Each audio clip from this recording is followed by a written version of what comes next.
Welcome back to another episode of the Sober Motivation Podcast. Today I've got Chester and Rick Duff here in studio. First ever in-person podcast recording. How's it going, boys? Good yourself? Good. Yeah, Good. we're doing very good. Nice drive here. Yeah. Leaving Montreal, coming to Toronto. I'm popped up, man. Let's do it. Yeah. So we'll start with Chester, man. What was it like for you growing up? It was a nice childhood with a loving family.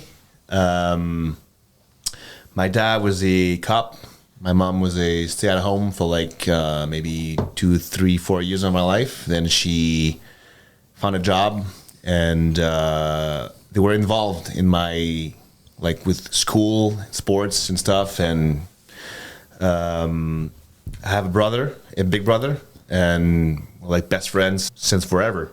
And we just played along and stuff, and I was pretty happy. But like at some point when I got in school, I realized that I was an outsider. Didn't do well in school at all. I was like ADHD with no medication and stuff, and it was pretty hard for me to concentrate, focus. Still hard. Yeah. Party pooper. Get out of here. No cake for you. And focus, man. See?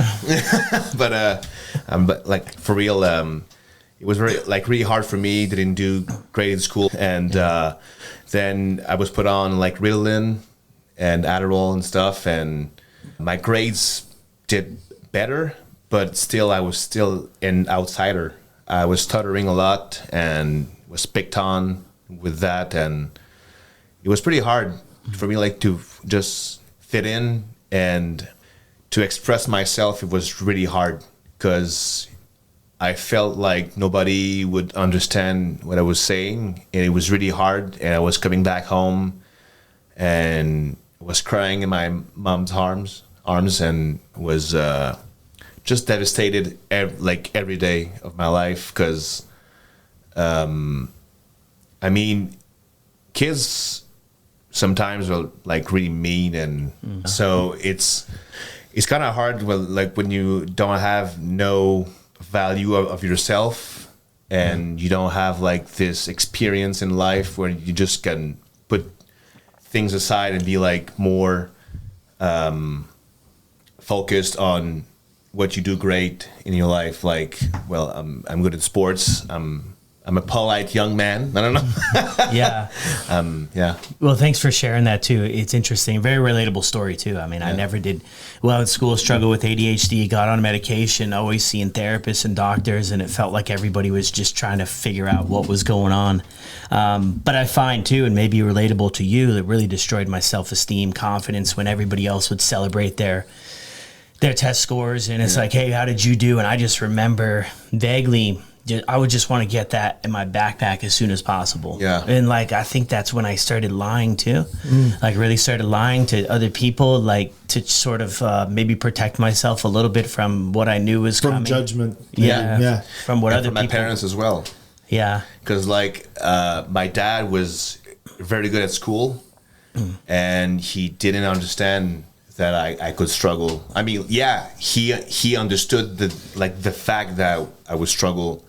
All he wanted is for his son to like success in school, and he just wanted like the best of me. Yeah. But that's a lot of pressure. Can be if it's not Yeah. if it's not clicking for you, Yeah. right? I mean, it makes sense, right? As parents, you would want the best and to go to school. And I think even more in like our generation growing up, which I'm not saying it was forever ago, but I think that was like the dream or the way forward, right? You go to school, you get education, and you live happily ever after. Yeah. And we're kind of seeing in today's world, like it's not necessarily always the case, but I think that, but in turn of them wanting the best for us, it put a lot of pressure on us to really show up and do well. And then when you don't do well, they're disappointed, we're disappointed. And then when we're younger, I mean, what tools do we have on how to navigate the world too of everything we're struggling with? Where did you grow up, Chester? I was born in Montreal, but I grew up in the suburbs of Montreal. It's called Terrebonne, and in English like good earth. That's true. And, It's yeah. in English, Taraban means good. It means good earth. Yeah. Good soil. Yeah. And then I moved when I was like maybe 25 from home. I was living on my friend's couch, and like people were like, "Dude, we love you, but you need to move from here because like I don't want to like be the one who just hates you." But and if we come back like, to the school grades and stuff, you know, like the record cards. Yeah. It was my nightmare. Every like record cards in school, it was like what's my dad is he gonna be proud of me? Well, I don't think so. But like he didn't do it in a mean way. He just wanted like what's best for me. But he didn't understand that I could like struggle because like with all the bullying and stuff, it was hard for me to focus. Plus ADHD, and it was really hard for me, man. It was really hard, and at the age I think of like 15 or 16, that's when like the drugs came into my life because I was introduced like to like marijuana and then like speed, ecstasy, Molly, and cocaine, ketamine, and I mean, cocktail. and for real, I don't know how I'm still alive.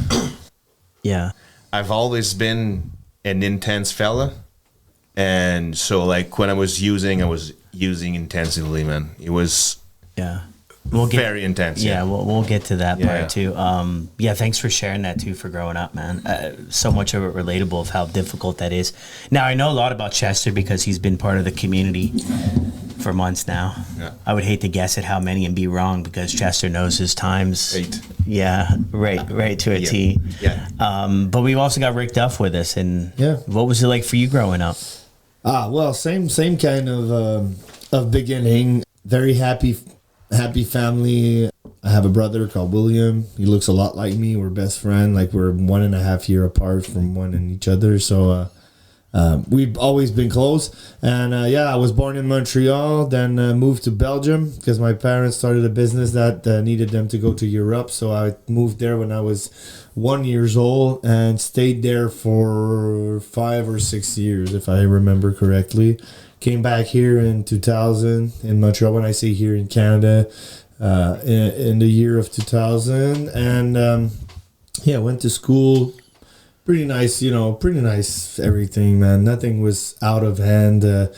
No like violence at home or nothing. Just a like normal family. Then my parents split up. Maybe like this is something that not traumatized me, but it's something that played a role it triggered me because I needed to become the man of the house sooner than expected, and I was pretty young at that point, like taking care of my brother. My mother was working, like she left the morning, she came late nights, and I was making breakfast for my brother, then taking him to school, like all of these responsibility that you don't necessarily need to have when you're like 7 years old or 8 years old. Wow. And but I lived good with that, and I wasn't that kind of kid. I was like at that point of my life, I was so calm and relaxed, and I used to spend in my room drawing, and I was just a quiet kid. It's more when like the teens came in, where I wanted to more fit in and be more cool and just hang with these kinds of people that I didn't get the chance to hang around with in high school and stuff because I was just so normal. And I wanted to escape maybe all of these responsibilities that I had younger, and I just wanted to, like just flip it off, and this is where I started drinking. But drugs came a little later on. But like let's say 14, 15, I started drinking with buddies, and I just wanted to be cool. I just wanted to be nice. But other than that, I'd say like for the youngest part of my life, it was pretty relaxed, but nothing like, and like there's nothing so amazing about like my journey with alcohol and drug. It's just that I wanted to be better with myself, so this is why I quit drinking. But pretty normal. Like, I mean, you don't have to struggle a lot to decide and pick up a bottle or snort your first line of cocaine or whatever. Yeah, very good point there to wrap it up at the end too. Yeah. Like, there's kind of two different stories. I mean, and we have both of them maybe here in a sense, right? You have Chester, who has a different experience with the thing, which I think a lot of people relate to, right? A big struggle from early on with Being identity, picked on and being picked on and not doing well in the classroom, and sort of maybe on the outside. I kind of shared it from my story, picked last in gym class type life. You know, I felt like at every turn that was like my experience. Always questioning whether or not I was good enough. Like, where's my value? Everybody seemed to put so much emphasis on the classroom and sports, and like I remember a devastating thing. I mean, I can joke about it and laugh about it now, but it was grade 8, and I was trying out for the soccer team, and everybody made that soccer team in grade 8 it was middle school, and except for me. And my mom came and picked me up after they let off the roster, and there was this one other guy, and I wasn't a great soccer player by any means, but I was a lot better than this other guy, and I was kind of scratching my head.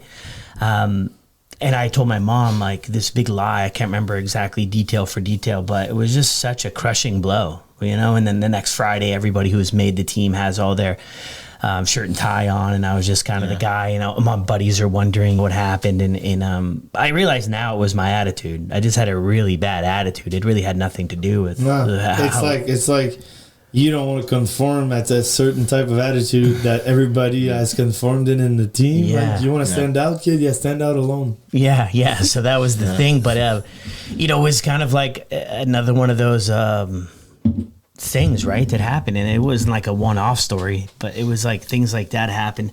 And then Rick, you've got sort of the different story of, things were well, right? Even through in that kind of word normal, right? Quote unquote, normal. Things were good. And I think that can be a big misconception of people who could find themselves having a problem with drinking or struggling with drinking, is that some people believe you have to come from some sort of tragic there's no tragedy. I mean, at some point, I haven't shared a lot about that. I'm not a big sharer. Like, I'm not a big meeting guys and stuff like that, but like, if I can share for the first time here, it's like more of like my dad cheated on my mom, and it caused all that drama around the kids, like chaos and like that, all of that chaos that just didn't concern me and my brother that much, but that at some point, as a mother for the first time, or as a father for the first time, because parents are parents for the first time. You're not parents. Like, you don't have 6 lives on how like to love Rick Duff. No, but you don't. Yeah, what I mean is, like, you don't have 6 lives, and at some point in this life, you're gonna fuck up with your kids. Can I swear? I'm sorry. Okay, all right. So, and at some points, like, you're gonna mess up, and like, my mom, she got super depressed, and she involved me and my brother into that depression, and we kind of like needed to be there for our mother and be the mans and be the ones that are gonna make everything possible from now on, and like all of these responsibilities and all of this crying and chaos, and this is where it started for me, I think, looking back on it now. And I haven't spoke about that to a lot of person, but yeah, man, it was tough. That period of my life was tough, because now, she was always judging my father. Yeah, he cheated on you, but he wasn't a monster, and now I have this image of my dad as a monster, and I have this image of my foyer with my mom as like, it's super depressed, and at some point, and I was like, where do I find my middle ground here? Well, I found it in a bottle of beer, and with my friends partying and out. The more I could sleep somewhere else, the better I was. The more I could sleep at friends' house and like be in like pajama parties and stuff, the more I was happy, man, because I was focusing on something else, and I was seeing happy families, because mine was getting torn apart at some point. Man, yeah, that's a great share, man. Yeah, but that's the only thing I think for me that because I wasn't picked on, I wasn't bullied, I wasn't like, I was a little fat, people were calling me fatty at some point, but that wasn't like what got me into like, I want to destroy myself with drugs and alcohol. Yeah, it was that situation there, and then maybe it's relatable, maybe it's not. Now you're on the search for now you're looking for some relief. Yeah. Exactly. I'm looking for the answers right now. Yeah, That's and alcohol checks the boxes, man, early on, right? Yeah. Yeah. Get to connect with other people. You kind of get to forget Be about part things. of the crew and Meet girls, speak with girls. Like at some point you're shy as a young adult, as a young boy, you don't know what to say, you don't know what to do. And I think like parties and alcohol, like, sorry to say that, but they're great at some point in your life to socialize, Yeah. Because it's normalized also. it's called liquid courage. Yeah, liquid courage, exactly. Yeah. And I mean, I think it's important too to honor that part of the story, because I think that is the truth for so many, is that there was a point in our life where alcohol wasn't causing all of these demons, consequences and everything else in our life. True. Right? Like there was a part for me too where, I mean, I just loved it, man, to go out and feel like I belong somewhere, to feel like I could connect with people, to connect with girls, because I was always that shy. Like, what did I have to offer? And then now I'm making those connections and things are kind of making sense. And so it checked those boxes and maybe helped us. It makes you relevant at some point. Like, yeah. So, I mean, there's that part too. I mean, I don't think, for my personal story, and it sounds like you sharing too, like, I mean, since day one, it wasn't just destructive. Like it had its sort of a weird, purpose of, I mean, I even would go as far to say, like, maybe it saved me from some of the darkest times of my life when I didn't really know how I would maybe carry on, and maybe alcohol bought me another day or another week of another mindset for the next couple of years before you destroyed with something else. But so like I think that, like, I think it's so easy to just paint it as like the whole thing is completely terrible, but I hear that story a lot about, and you get so like me and my brothers, because then my dad he got with that girl that had 2 other sons, and we became brothers like at the age of 7, because we already knew these people. Anyway, the story is my dad went with this girl, she had kids that we already knew, and they were friends. So now my friends are becoming my brothers. And the 4 of us, we were cool kids. Like, we were loved by our neighbors. We were loved by our community. We were always moving in group of 4 and like going to bars and parties, and like people knew the 4 brothers, and we were always Backstreet Boys, man. And at some point, alcohol was our like unity. Like we used to go to parties, and they knew that Rick, Sam, Will, and Joey, they were getting fucked up, and they were gonna have a good time with these guys, and we were like the good time people, and like that made me feel, and that made me become probably the entertainer that I am today. Yeah, because now I do music. I think it's big. I think it's big, like what you mentioned there, the purpose and identity, right? So it's like when you're younger, what's my purpose in life, and then what's my identity? My identity and how everybody knows me is like, I like to party, like to have a good time. And then when people get sober, that seems to be, and I'm sure we'll get there, but that seems to be one of the hardest things to shake, right? How am I going to break it to everybody that the way I've been living for however many decades is just not in line with how I want to live moving forward? And who the heck am I? And who the heck am I going to become without that? Yeah. And like, what page am I turning here? Comment on dit deuil en anglais? Grief. Yeah. So like, that grief, it's scaring the shit out of me, man. Because I mean, I used to party, drink. People were like, Rick Duff, his show is insane. You just go, he's partying with you, he's having fun with you. Yeah, pouring like beer in his like boots and just like. I used to like drink beer out of my boot and just like I used to get fucked up on stage and feeling guilty like the next morning because I had another show to give and I needed that same attitude on stage that I didn't want to give these people. Like all I wanted to do was being at home with my girl and just my cat and just listen to fucking The Hobbit on TV and just relax. And now I needed to go to that show where I needed to drink in a booth and maybe snort some lines at the end of the night. And man, Dad, and you're not showing the example, like and like quit. Like when I decided to quit drinking, I was like, should I quit music? All right, Chester. No. What were things like for you after high school? Went to college, which in Quebec it's called Cégep. It's like in between high school and university. And like 2 years it's prior to go to the university. I was studying music. As for me, like I grew up listening like to Nirvana, and like Metallica and stuff. And I was like, man, James Hetfield, he could drink, man. He's my idol. Like Rockstar Lives and stuff. And my first class, like we had a class called band. So like they randomly chose musicians in school and put them together in a room with a teacher, and we decided like which kind of music we were playing. And when I just attended my first class, I was high like on speed and ecstasy, and I was like, yeah man, give me some notes like to play, I'm ready. And and like people were like, that guy's kind of fucked up, man. And I'm like, yeah, I was, and I was proud of it.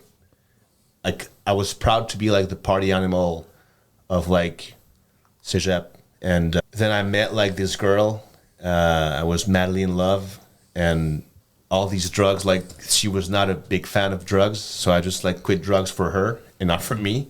Then she ended up like cheating on me, and I was devastated, man, because like I'm an intense human being. So like when I love, I love, man, and I'm a big lover as well. And when I learned that like she cheated on me, I came back home, and I like passed by like the grocery store, bought some beer, and as soon as like the alcohol had like its effect, I was, oh shit, man.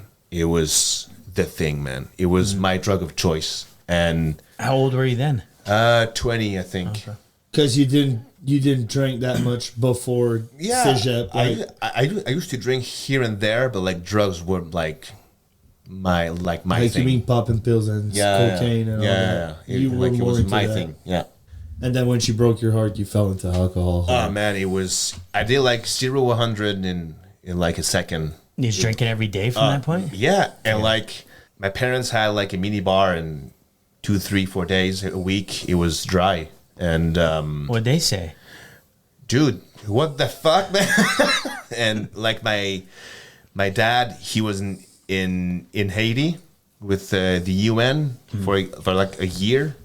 So I had like nobody to watch like my drinking and like a comment on my drinking. And my mom, she was a bus driver, and she was working night shifts. So I had like the house to myself.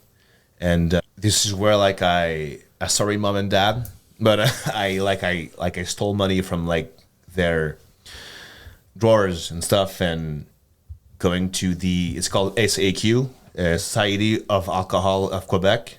It's like an LCBO here. Yeah, liquor store. Yeah, true. Well, it's interesting too, because a lot of people probably listen to the show are from the U.S. I mean, in Quebec too, in Montreal, it's 18. To start 18, drinking, as opposed to in the U.S. 21. Or in Here's Ontario 19. Or Ontario 19. Yeah.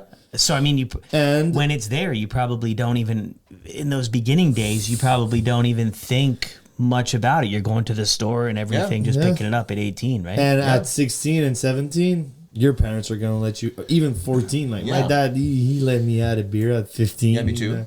Or like a shot, or like I remember in Christmas time, everybody was doing Sambuca's shots. You know Sambuca's? Yeah. And like at some point, I was like, "Can I taste it?" My dad was like, "Sure." You want to taste that shit? It tastes horrible. You want to taste it? I was like, "Yeah."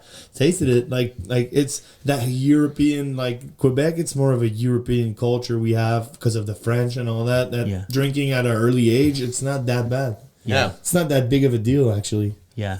Yeah, and in the opposite, I think in the U.S., it's like you're underage and you're drinking. I think just the fact that you could kind of go in and get it yourself, like I think at 18, at 18, right, as opposed to a kid, to 21, yeah. And then, I mean, if you wait till you're 21, I mean, people are still drinking. People are not waiting till they're necessarily 21, but maybe that's sort of the other thing. And I think when we're younger, it's like the riskier it is, the kind of cooler it is if everybody can't get it. And I remember it's wrong. Super intelligent to don't 21. I'd even go up to 25. Like I'd wait till your brain as a man or a woman is fully developed, like before you could be of age of drinking. Because I mean. it must fuck some wires up somewhere. Like at 18, drinking that much and snorting cocaine and doing pills and drugs and all that. But the thing here is that I think that like the more it's forbidden, the more like it's just attractive. It can be, to people. Like it's wrong. Like, but you're gonna do it moderately until you're that age, though. Yeah, exactly. Or you're gonna hide yourself and maybe do it less more. Or like just be taught to be like sneaky. Yeah. No, just I mean, more like to moderate. When you're like 18. You mean like they should teach people how to moderate? Yeah. But like, I mean, who who Did knows? you ever moderate? I tried to, but I failed. Yeah. What about you when you first started drinking? I mean, could you just have one? Oh man, even when I was drinking the most, I was drinking on weekends only. Like, I was super able to pace myself. Like one of my qualities was that if I say no, it's no. Like even on weekends, sometimes I could say no. But the thing is, as soon as I started drinking, I wanted more, and I wanted more of a lot of things. I wanted more, like go to more parties, like speak to more women, do more cocaine, or do like move up the scales, like and at some point hear the birds chirping and escalate. And I was good at that. But did you get a lot of energy from drinking? Like did it? It used to wake me up a lot. Like I remember on Thursday or Fridays, and I was a bricklayer, so big days, hot, scorching sun. You're out there just working, dusty. You come home, you're tired, super tired. You just did your 9-10 hours of work. And I remember first beer, and then the second one, and then my buddy nearby, he was selling cocaine. Like after through 3 or 4 beers, I knew I was going out. I'll buy a little just because, maybe I'll just, get too drunk too early, and I want to continue partying. And bro, it's a not ending cycle. And I'm sure I'm not the only one. I mean, no, even if people are struggling in secrets, I mean, at some point I stopped lying to myself, and I was just like, you saw it for what it was. Man, even if I wasn't drinking every day, like Chester, he used to drink every day. Every day I called Chester, where you? I'm having a beer at home, or I'm planning on getting drunk. Yeah. Can I sleep at your place? Because like I'm not planning on driving. Yeah. So, I was like, you want to come home and do some music? First question you would ask me, can I sleep at your place tonight? Because I'm gonna bring a couple of beers, and I know I'm not gonna be able to drive. Yeah. And when I say like a couple of beers was like 12 pack. Yeah. And he wasn't sharing like a 12 pack, and it's like kinda. Yeah. Strange question. I don't know if this plays into it at all. But for you, with drinking on the weekends and Chester drinking every day, did you ever say, okay, that's a problem with the way that Chester's carrying himself, and I'm like not there yet? So nah, man, he was good at hiding it. Like he was good at hiding the fact that it's a problem. I remember at some point it was like, dude, my girlfriend's telling me I should slow down and stuff, and I was like, yeah, you should probably, because you're a good drinker, buddy. Like you know how to handle a bottle of beer, like no questions asked.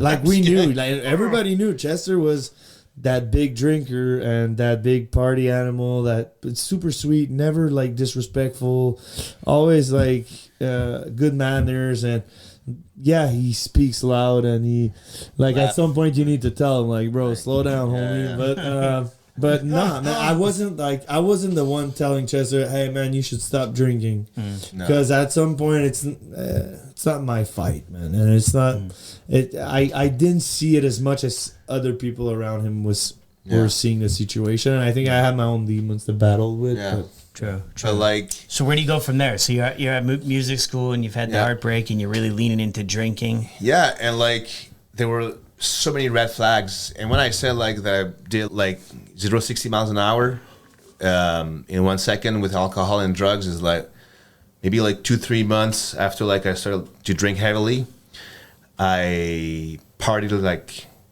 like a champ, and at like 4 or 5 a.m. I woke up and I was feeling like puking and stuff, like just puke blood everywhere, and that's a big red flag.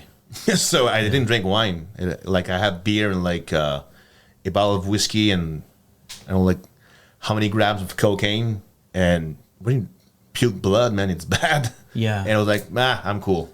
So I was waking up every morning super hungover, and the first question that came to my mind was like, with which money am I gonna buy more booze?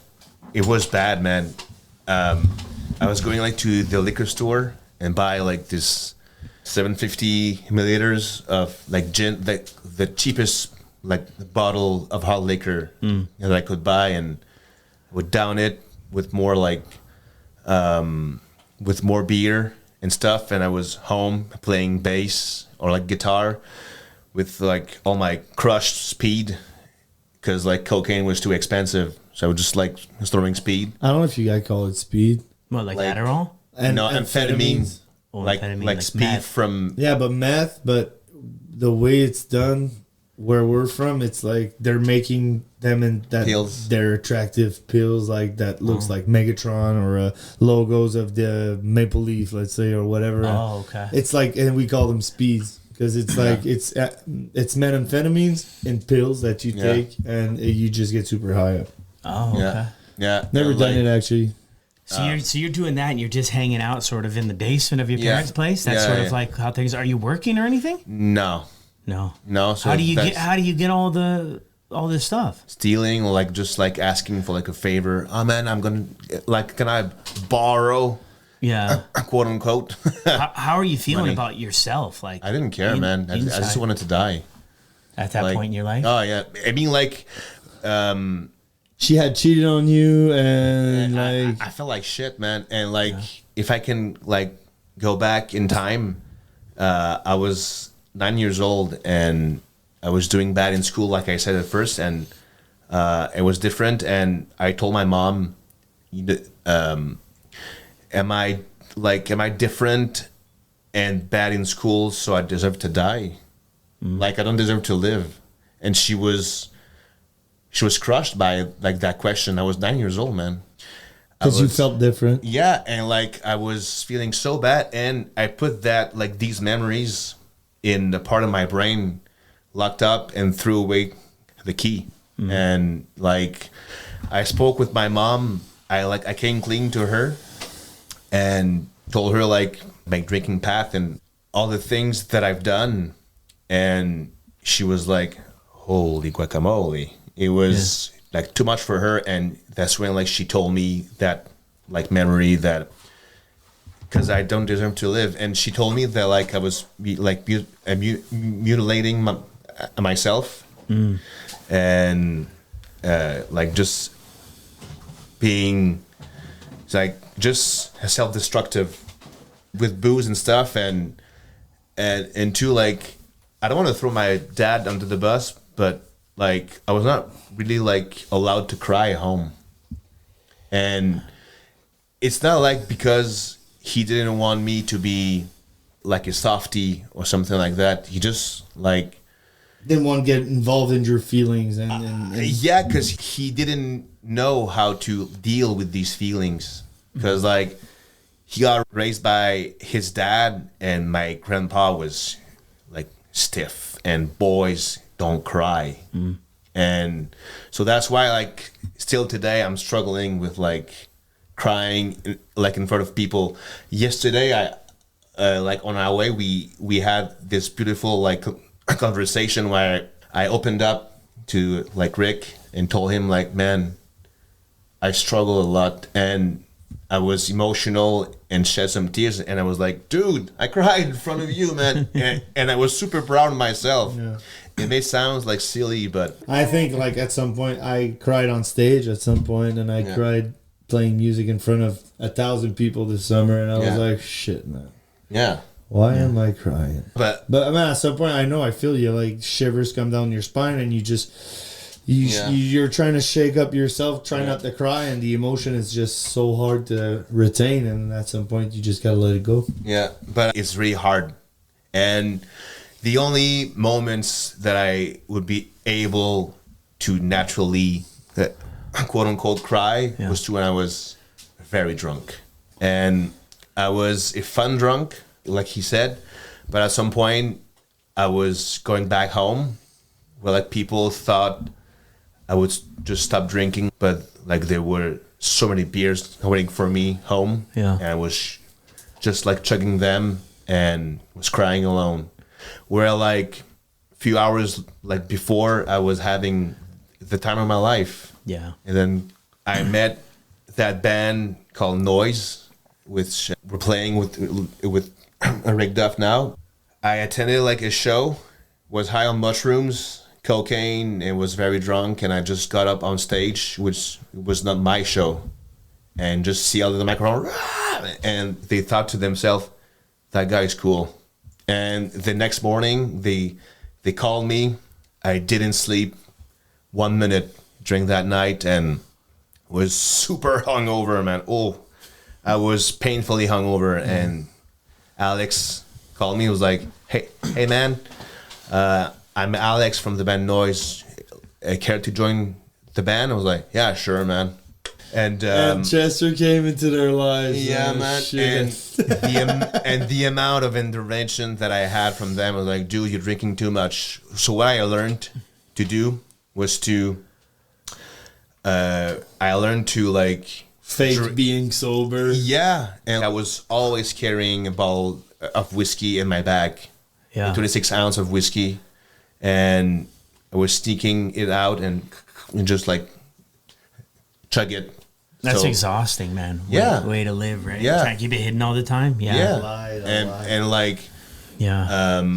And what they're telling you, like, you have to quit drinking, you got to slow down drinking. Yeah. Slow down. Isn't it interesting, though, how, like, people, it's not any casting any shade on them. Like, they're doing, I think, Yeah. the best they know. But it's like, slow down. It's like, man, if Chester could have slowed down, you know what I mean? Like, Yeah. it's not, I'm only guessing here, but it's not like that probably didn't cross no, and your like path either of like, I need to slow down. This is becoming, to affecting other areas of my Yeah. life. But, and I think a lot of people get stuck there too, right? Of like, you got to slow down. You got to slow down. I hear it all the time. People are like, yeah, I need to slow down. And I'm like, man, I think if we all could have quote unquote slowed down, we would have slowed down a long time ago. Yeah, But but- other than just like quit, but Yeah. that's kind of like a tough thing, right? If you're not ready. yeah, and like I spoke with Adrian, the lead singer of the band, and maybe like 2 weeks ago, and he told me that like after all these interventions, he told me like I just gave up, man, because I love you, man, but like at some point you just have to make your own choices to like, do you want to play music or no? And he just like gave up. Where are you at? How old are you when you joined the band? Like just for a timeline. 22, 23. Yeah. And like we won like a musical contest where we went to play in Germany, Okay. and I got lost because I was too drunk, and man, they called a helicopter on me. Yeah. Really? And- Did you go too? No, but like the guys, That's one of the first story I heard about Chester. and I was like, what? And I was proud of it. Yeah. Man, I had so much fun drinking. So much fun. All these memories that I remember. But I was not able to perform if I was not drunk. Because, like, back home, I was rehearsing in the worst ways possible. And what I mean by worst ways, being drunk. I couldn't, like, stand, like, walk. I would have grabbed, like, my guitar or bass, and I would play with a metronome, and it was like, okay, cool, I'm tight. And then the next morning, I would wake up and listen to it, and I'd be like, cool, I'm great. So I learned to play music drunk, Yeah. and it was nice because I had fun until like COVID hit. We Wait, had- so hold on. So Yeah. so there were parts in there that were fun, but there was also parts that weren't fun, or it was all fun. weren't fun because like And at that point, young 20s. yeah, I'm just invincible. Yeah. And And- you're living your sort of dream too, right? Yeah, And you're doing man. music. And, Yeah. Band, you're in Germany. Yeah. You're like, Yeah. And then like we booked some tours in Europe, and 3 years in a row, from 2017 to 2019, and then like we needed a roadie, and we called Duff, and What's a roadie? Like a road drink or like another Roadie, music?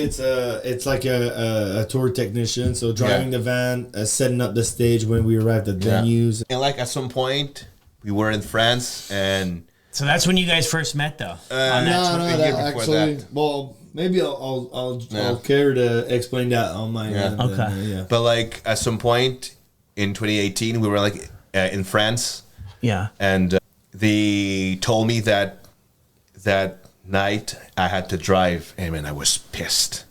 It was only one night, man. Just don't drink for a night. Yeah. And I was super pissed at them. But it's just one night, man. Grow up, man. And Did you make it? no, I drank. Yeah. But like I just hit like to drink, and at some point where like I was okay, now I need to stop, cause Or else I'm not gonna be able to drive. yeah, and be like to announce them, hey guys, I cannot drive. I'm And drunk. me, I was for sure not driving because it was my only night not driving the van. So Yeah. I, at that point where he had 2 or 3 drinks, I probably already got smashed at that point. Yeah. Like, Yeah. But and I was like, hiding. for sure, I am not driving. So you got to keep it on the Yeah. low, buddy, and figure out a way for you Yeah. to drive tonight. Because tonight it's not my turn, man. You're driving. But like I had maybe like what 8-9 beers, and I drove. Yeah. Because like my capacity with alcohol is very high. Your My tolerance. tolerance, yeah, at exactly. that point, yeah. So like the next day, I had like to, like all these time lost like in one night. I had like to drink it up, and for like the rest of the tour, I was smashed every night and stuff, and and then the next year, we went still like to Europe, and then we plan on like opening up in 2020 for a band called Steel Panther. We were like opening up in Amsterdam in a football stadium, and we would have done like a shit ton of money, and my dream was coming true. And then COVID hit. That's where like the shit hit the fan. Yeah. Like, Another level to it. yeah, and I met that girl that she played like a huge role in my life. Being like, she told me, dude, you're an alcoholic. And at first, Was this a girlfriend? that you Yeah, had? yeah. And she And- told you, is that the first person to tell you? Or yeah. Yeah. I mean, like my dad, sorry? like to shoot it to you that straight? Yeah. And like my dad asked me many times, do you have an alcohol problem? Nah, I can stop whenever I want.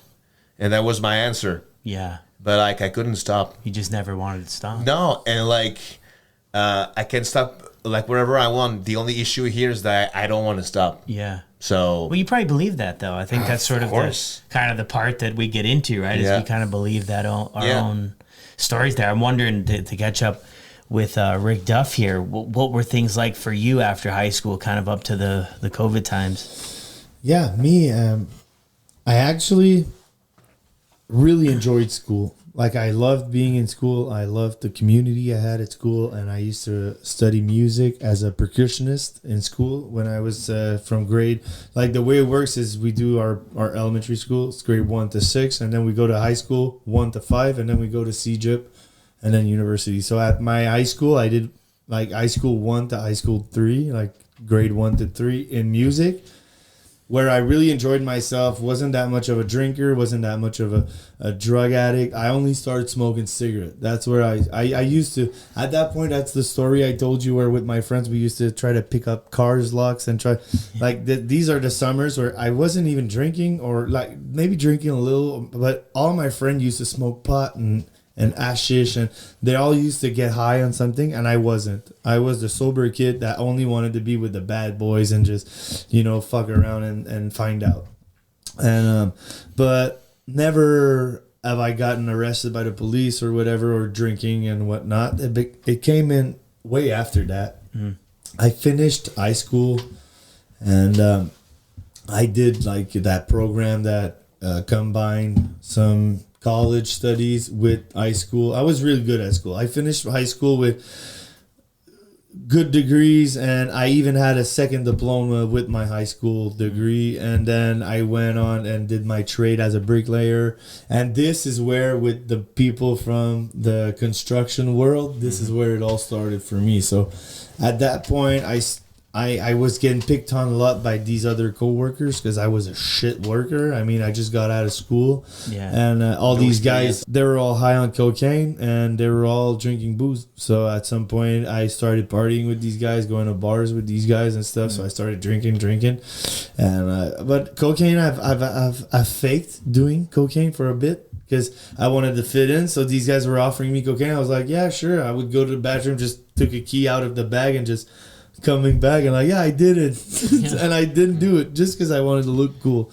And then at some point, like I used to have that girlfriend and she left me because I was too much of a softie, I guess, too much of a like people pleaser or whatnot. And at that point, I was hanging out with that guy that later on became a felon, and like that guy, he was a tough guy, but we got along so good. I don't know why. Maybe because he had a soft-sided heart that nobody knew about it, but me, I guess I picked the right place to just start to hang out with that guy, and yeah, that guy he later became like a drug lord in my town, and he later got arrested and thrown in jail for like guns and stuff, like crazy stuff. Yeah. And so I was hanging with that guy, and he took me to that party, and he was like, "You ever did cocaine?" I was like, "Yeah, I did." And he had that little mirror there with 2 lines on it, and he was right there with me, like looking at me. Yeah. And I was like, no, man. I was like, "Yeah, I did it." He was like, "All right, cool. So let's do a line." For him, it's not that big of a deal. For me, I'm about to do my first line of cocaine, and I remember I just went, "Fuck it."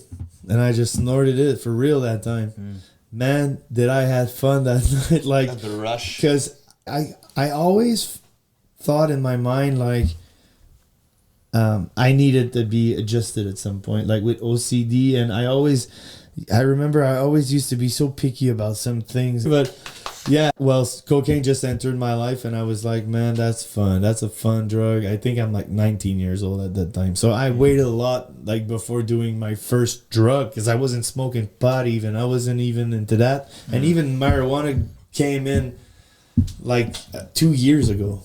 Like, I started smoking pot because I wanted to calm down from all that's been happening from 19 to 29. That 10 years.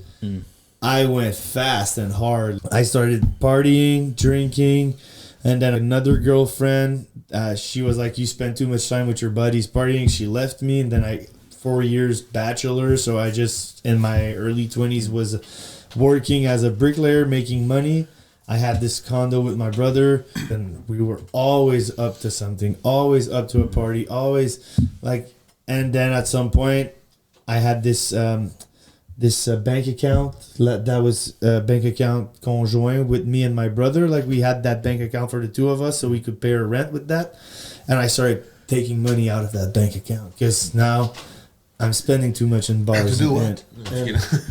And no, but I took that money to fill my tank of gas or to to go to work and stuff. And he realized it, and at some point he just put me in a corner and say, "Man, I've seen you go, and like, you got this problem, dude.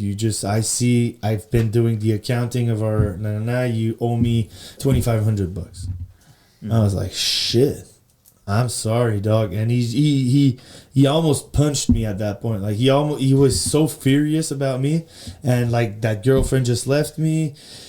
He finds out that I'm stealing money. I cannot pay rent. I'm such a fuck up. Like, early on in my life, no financial education and whatnot. So I just decided to leave to Edmonton. And then this is where I just went. That's the first time I tried to help myself. Like, at that point, I went to Edmonton, not with the mindset of quitting the alcohol and quitting the drugs, with a mindset of reimbursing my brother. Like, I need to make money. I need to give that money back, and just like to do what's right. Yeah, to make my conscience clear. And I just went on and did it. I lived there for 6 months. This is where I fell in love with music. This is where I learned to play guitar, because I was so alone with myself at some point that I just picked up that guitar and played and played and played. I was doing drugs, but no cocaine, because I wasn't like, I was drinking, but I wasn't doing cocaine at that point, because I was there and I wasn't around people that much that I wanted to do cocaine, and I didn't need cocaine that much at that point. But as soon as I got back, straight into old habits, and me. with you, and this is where I met Chester. So I came back from that trip. Oopsie. I wrote a couple of songs, and that guy, I played in a bar, and Chester went to me after the show and was like, "Dude, I thought you were awesome. Like, I listened to you," and he's like, "Yes, so since when do you play music?" I'm like, 6 months. I just started. He's like, "Dude, no way. I need to introduce you to a Come here band." with me. Yeah, and he took me with him, and he's the first musician that believed in me, actually. The first guy that said, like, "I need to introduce you to some other people, and I really want to put your songs Out into there. music, like, and put it out there." So he introduced me to that band, but it wasn't noise. It wasn't his band. It was like a band of people that drank a lot, smoked a lot, and it was a crazy band. And we had that year where I just went full on in music, but in a bad way, like We were playing for like pictures of beers. Yeah, and, yeah. Oh, you played in that band too? Yeah. Yeah. And my manager, she was high off speeds, like she was high off and Meth. meth. So you guys, so kind of at every turn, you're finding both of you in one way or another, Yeah. surrounded by maybe what you're doing too. You know, Yeah. like you could probably. I'm kind of picturing myself back in that kind of like that world the best I can. But like everywhere you look, people are using drugs or drinking, and you're probably thinking like, this is what everybody does. Yeah. Like True, maybe, and maybe you're in the not music seeing world, anything yeah. different. And dude, I'm paid to party now, because looking back on it, I was like, that was what I was always wishing for. It's being paid to have a life of the party. Like I wanted to do music so I could make a couple of $100 where I could drink for free in the bar, because the bar bill is included in my open tab in and- my Yeah. So this is what I wanted to do, and women and then drugs and then hotels and just fuck around and have fun and Be famous. be famous. But even though at that time it wasn't even about being famous, it was about just, dude, I'm the one that lit up that place tonight. Like, people are having such a great time now because I was on stage with the band and we just we went Killed it, nuts, yeah. and killed it, and we actually had fun, and we actually killed it, because today it's working super great. Yeah. But at some point I needed to take a break. Yeah. And I met a girl called Pascal, and I just decided to quit music and put it aside, because it wasn't a life of family. Like, I It was wasn't so sad, man, actually. Yeah, and it was so sad. I quit music at that point because first COVID hits, and I was dating that girl.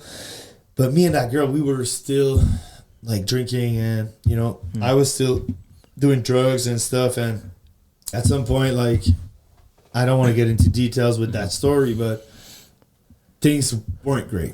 They went. I stabilized a bit, but at some point when she left me, because I was down spiraling again, like I was going downward, and she was like, "Nah, I'm not having this life." And at that point, I was like, I had a lot of money.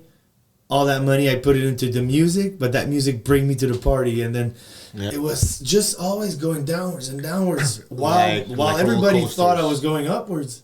Because my music was doing great. I was playing on an album. I was on a TV show. Like, I was getting out there, but all the while, like, at the same time, Yeah. I was just going down Yeah. a dark road where I was hearing the birds chirping at the morning because I wasn't sleeping, and like I met this other girl called Ariane, that she is such an angel, like a sweet girl. She's a cowgirl.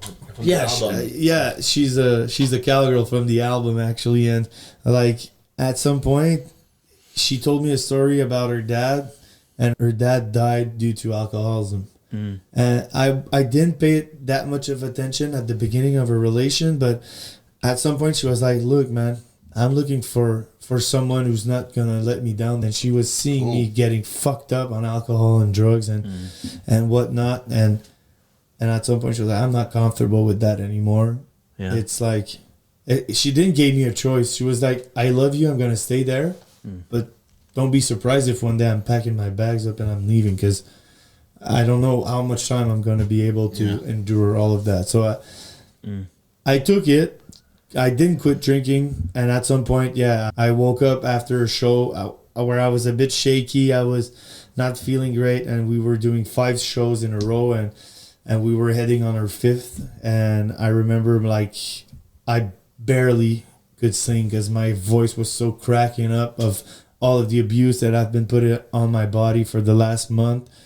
And Chester was 1 month and a half sober at that point, and we just sat in the car, and he told me, listen, man, you got two choices now. It's either you have fun for the next 5 years and then nobody know who Rick Duff is, or you just focus, you go down that road where you get sober, and who knows, maybe you're going to pay, maybe you're going to make a generational wealth for your children because of your music. And I said, yeah, I just resonate so much with that train of thought. Would you think he was right? Like he was honest? He is right. Like it is the way. It is the way for, as soon as you think you have a problem with whatever the drug or or alcohol or gambling or whatever, as soon as something is causing prejudice in your life, it's not good for you, and it's going to cause more and more problem, I think. Yeah. And quitting is hard, but it's not as hard as losing everything, and it's not as hard as going through another breakup, and it's not as hard as breaking the patterns or a cycle you have. And I feel like I'm breaking that pattern as of right now. Yeah. And I want to thank you so much, man, for that. I love you, man. Yeah, man, I love you too, bro. Oh, come on. And bromance. I feel like he's the one that needed help all along. Like, I never felt as a fuck up as much as Chester was, if you know what I mean. Like, looking back on it, you're comparing yourself a lot while you're struggling. Yeah. Comparison is the thief of joy, man. And I was, let's say, more joyful because I saw Chester was maybe more miserable than me. And I was like, why should I quit drinking? Chester is still drinking. Like, and at some point when Chester told me, like, hey, man, I'm 1 month and a half, like, sober, I was like, Chester, 1 month and a half sober? That's when it spoke to me in my head, like, Chester is sober for 1 month and a half. I was like, dude, I'm so proud of you, man. Like, what the fuck, man? Like, I couldn't believe it. Like, he's that guy being 8 months sober, 9 months? Almost 9. Bro, it's a miracle. Yeah. Like, it's crazy. I'm telling you guys, like, if Chester can do it, everybody can do it. Yeah. Like, this is how I resonate now. Yeah. And I feel like without that guy and people like you, and I've written to you already, like saying like you have a huge impact on Chester's life, and I cannot thank you enough for that. Me and all of my bandmates and his mother, his father, like everybody around, like pages like yours, they're saving lives, and it's like it's only a blessing for us three to be there and speaking about it. Yeah, sober, to be open and I mean, I think even if you zoom out a little bit, for the three of us to be alive and everything that we've been through, to be sitting in the same room, I want to go back to there a little bit, Rick Duff. Thanks for sharing that, man. Thanks. Because I think a lot of people try to plan out this big moment, right? This big moment of like, I'm going to change my life, and everything's going to line up, and maybe it comes after a rock bottom or something. But you kind of share experience, I think, that a lot of people have in a one weird way or another. It's maybe just that conversation at the right time. It's maybe not like everything, your whole life is not falling apart in that moment. It's just like you, whatever reason, man, the stars lined up, and living the sober life or not drinking anymore made sense in that moment. I mean, what do you take away from that? Well, first of all, I'd say a lot of self-esteem came back, like, and it's a lot of that. If I'm understanding the question right, is I think for me, there was only that little voice or that little moment where I felt peace, knowing that I'm okay. Like, knowing that I'm okay, I'm savable, I'm a human being, I've done mistakes. Like, I had this 1 second of ultimate peace, and I crave that 1 second now, and I find it in every day that I'm being sober. So like, it's Chester. Yeah, I'm being grateful. And Chester told me that. And at some point, I remember I was driving the car, and he was still speaking. But at that point, I realized, and I heard that voice saying like, "Hey man, you're okay. Like, you're not dead.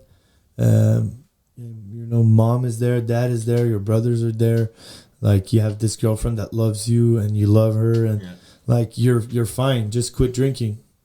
And as soon as I said the word "just quit drinking," I remember I felt that peace, that I became shaky inside, and like, am I really going to turn that page and grief about about alcohol, and just at that point I'm that musician that's gaining success and gaining popularity because of his party animal behaviors, and like our people are not gonna love you anymore and stuff. But I remember that 1 second of peace, it made it all go away. All of the doubts, I was just like, man, I want to live peaceful. I think like in some maybe in there too. I just was thinking about, like, I'm just envisioning the whole entertainer, right? About you're going in, you're bringing a lot of happiness or everything to people's lives, and that's how you're connecting with people. I wonder if it's relatable that you might have lost yourself along that journey of making everybody else happy and bringing everybody else to party, that you really stopped checking your own boxes in life. I feel yeah, it's actually what happened, man. I feel like we're this channel of energy that gives back to the people in the room, and at some point that channel of energy was only alcohol. Looking after, because I wasn't drinking that much before a show, but let me tell you, I couldn't wait to be on stage and just shotgun one, just to have that and thrill. And that thrill, and like I feel like I wasn't showing a good example to the kids also, because these kids were getting hammered. I remember that show we did do it as well in Beauce. There was this place we were told could hold 500 people.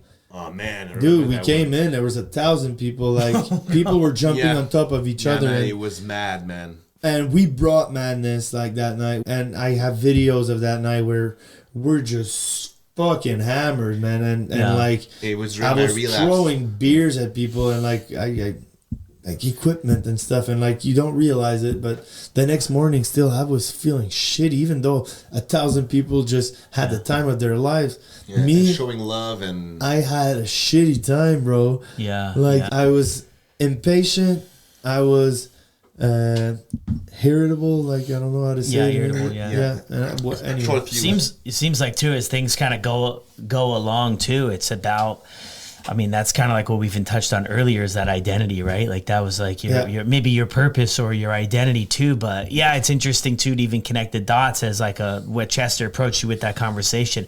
I mean, the longevity, realistically, I'm sure some of the top guys will get away with it, but I think of a lot of people who are starting out or maybe not at the top yet, like it's going to be a short career until something happens, right? Yeah. Something's going to happen. There's too much unpredictability, right? For somebody to... True. And I think that I've just started to regain myself on stage nowadays. Like it took me a couple of months for sure, but now I think I'm tighter than ever. I'm practicing more than ever. I feel like I'm giving a better performance than I've ever given before, and I feel like my ex is on the stage more than ever nowadays, because now I'm doing it sober, and I'm doing it for me. Like I'm having fun. Are you guys having? If you're not having fun, because I'm not drinking, buddy, you got a problem. Like there you feel me? Like, and now it's when people are being like rude with me because I'm not drinking, I'm just like, man, I'm sorry I'm not drinking, dude. I'm like, do you really need me to drink to have fun, or do you really think like my music sucks because I'm not drinking now? Yeah. Well, if it's I don't even want you as a fan, dog. Like, like sorry, man. There's nothing I can do about it, but what I can do is go on stage and have fun for people that loves the music and love the culture and love like a good country music show, and just just have fun. Yeah, which I'm sure there are times you probably get both, right? People who support it and people nowadays when I do Downstairs, there's that song on my album that speaks a lot about myself and a lot about the struggles I had with alcohol and how I want that man upstairs to listen to me a little bit, because I was struggling, but I wasn't. Like the song, you could interpret it the way you want it, but for me, the way I wrote it, it's just I want to be heard, and I want to be heard by the God by that person that can give you relief of all that struggle and all that sufferance. I just want to finish by saying that every time I play that song, I mention how I'm proud of Chester being like 6, 7, 8, now almost 9 months sober, and how I am following the sober way of life, because I've seen the benefits and all that, and people are just standing up and cheering nowadays. And I quit smoking cigarette, and the first show we did when I quit smoking cigarette, I forgot most of my lyrics, and I told the people in the crowd, I'm sorry guys, I quit cigarette today. It's my first day without cigarettes, and like I cannot concentrate well now. And people are like, it's all right, man, do it again. And people are having fun, and like we're humans. Like when you see people like Bryan Adams or fucking Riley Green or pick Zach Top or whatever, like the people you love watching on a stage, they're humans, and I'm a human entertainer, and I want to get sober. So just tag along if you want your favorite singer to be a sober guy. Yeah, all right, I'm on board. I'm on board. All right, Chester. So bring us back up to speed. COVID hit. You're in the band, and things kind of you were leading towards things falling apart more for you. I went through like a huge like depression, and that's when I met my ex-girlfriend, and she asked me first, "Are you like a drug addict or an alcoholic?" I'm like, no. I can stop like whenever I want. And then we started like dating and stuff, and we moved together maybe prior year of dating, and then I was drinking it every day, 3, 4, 5, 6 King cans of like a day. And quick question: you guys call it King cans here? A tall can, maybe. Okay, tall boys. Yeah. And, Yeah. I mean like 500 milliliters. Because us in Quebec we say King can. Yeah. King can. King can. What were you drinking? What would you like to drink? Big cans. No, maybe like at 19, beer from Copenhagen, 5.5% of alcohol. Okay. 500 milliliters. So, Tuborg? yeah, exactly, yeah.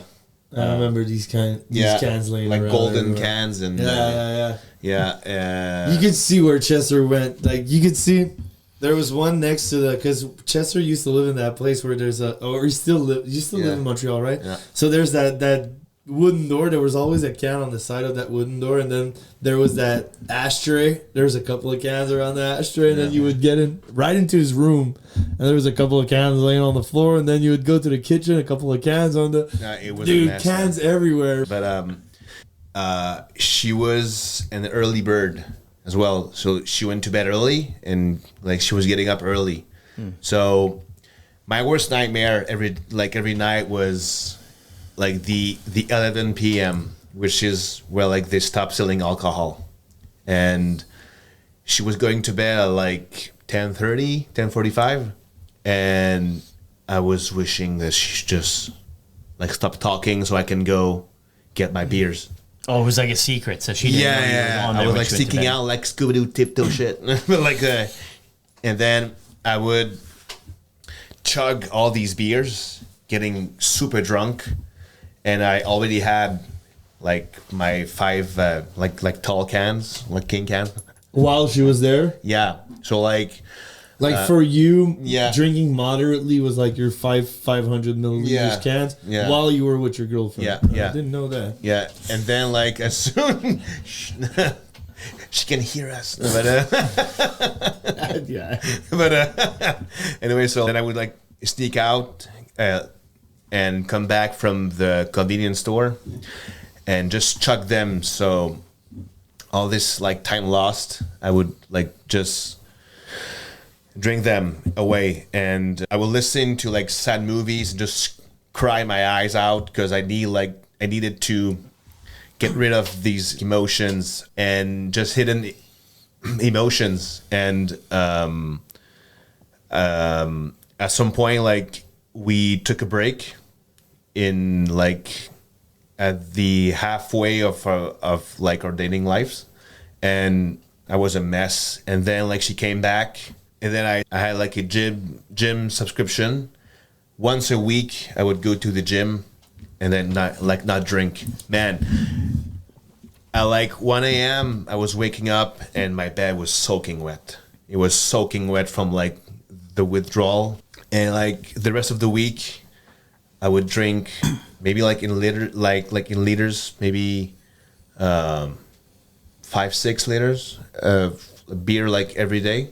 And when Drinking more beer than water, actually. because You probably didn't drink any water. of course I did, because I want to like It helped you keep going.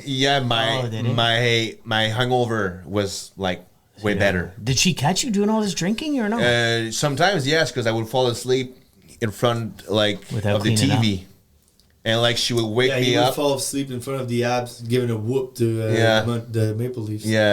And I was like, yeah. And then like at some point, maybe like 3-4 times, she caught me while I was like sleeping with like all these like empty cans, and she would help me like just get up and walk to our room because I couldn't walk.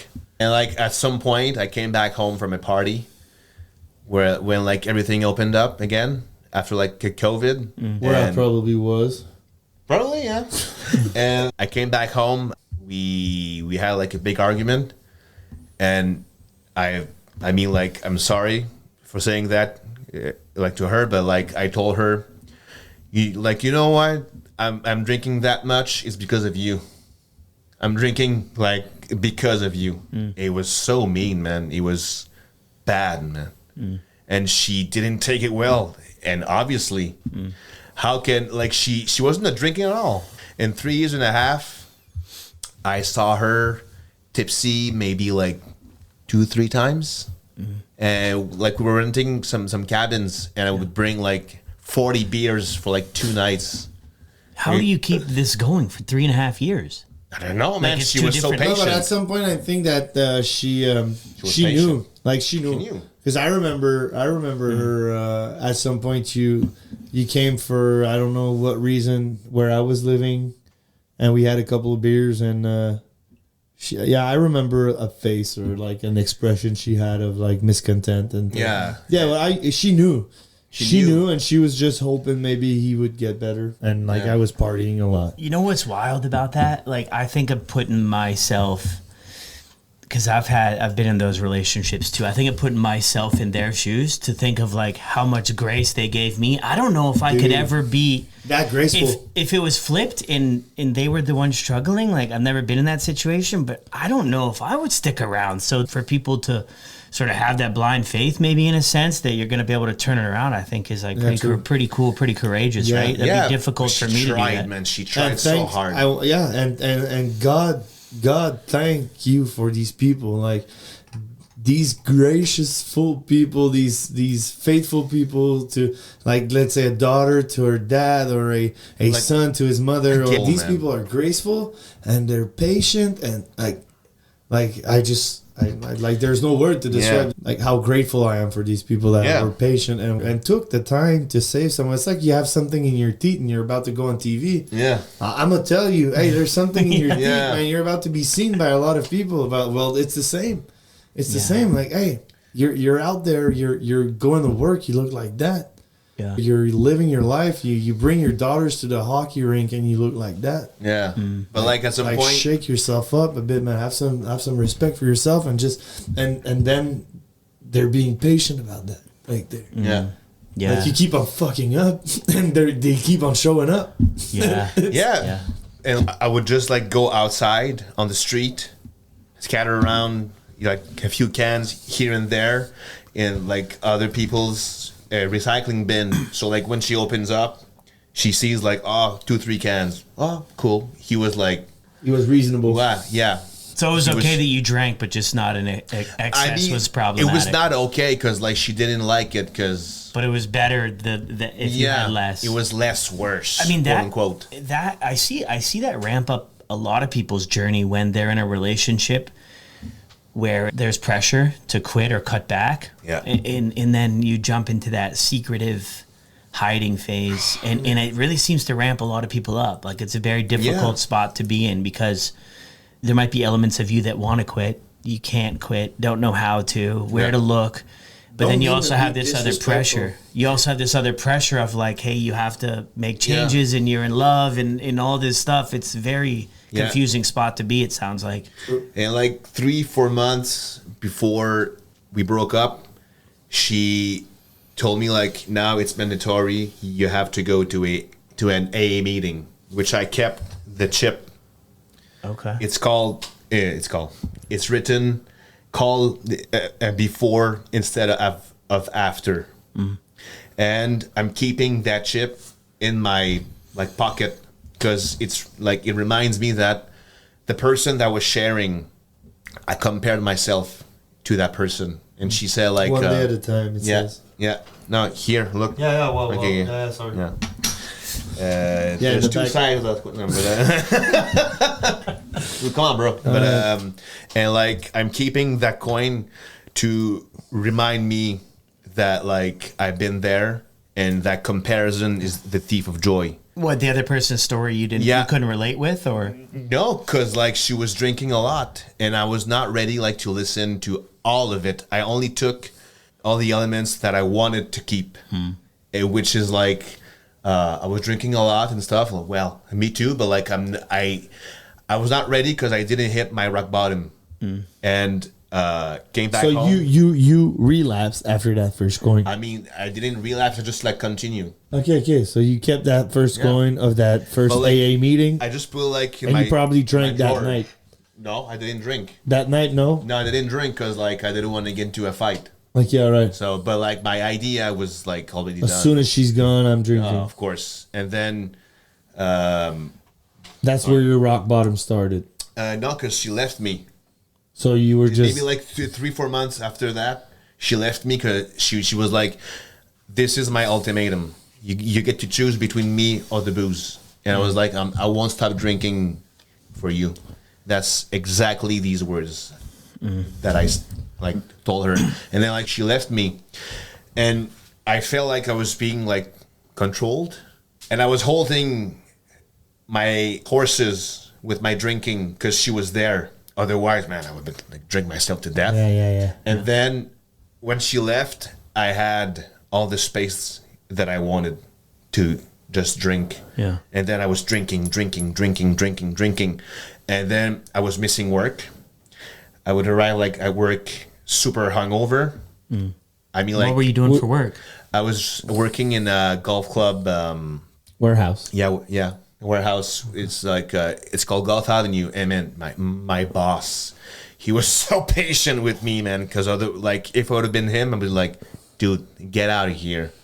Yeah. Like he was super patient with me. And then at some point, like I went to my doctor, and I asked her like a sick leave due to like depression. Man, that was like I my remember health that. started, and like. I remember that. This is when like you started like to do music. And This is when I started back. Yeah. yeah, to do music. And you told me, just get up in the morning, make your bed, and I like started the day off that way. Yeah. So like at least you would have done something with your day. And I wasn't in a great state of mind either, but I was trying to help a buddy here because I knew like Chester leaving work because he's sick. I was like Yeah. the fuck is going on? Yeah. And I just texted him. I remember. Yeah. And like 3-4 days later, I did like a lot of alcohol poisoning, like just home alone. And once I fell asleep on my couch, I downed like a bottle of like whiskey and I don't know how many beers.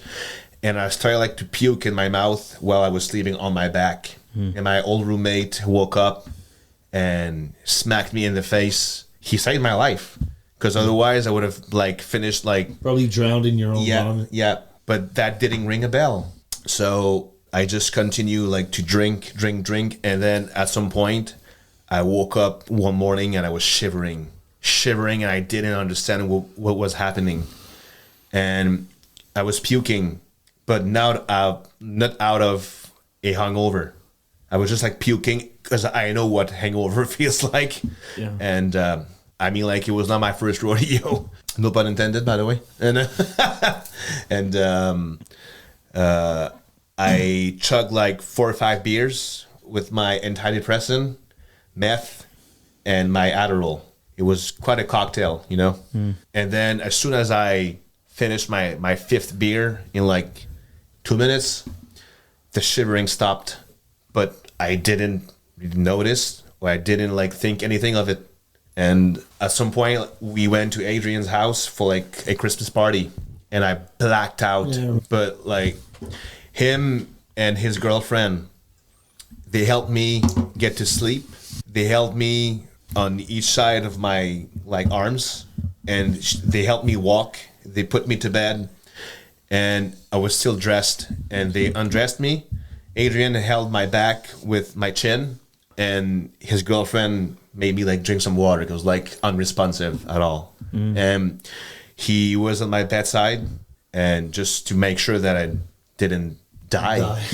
And the next morning, he spoke from his heart, and he told me, Chester, now you got to do something. Right now, I think you've hit like your rock bottom. And I was like shivering in my car.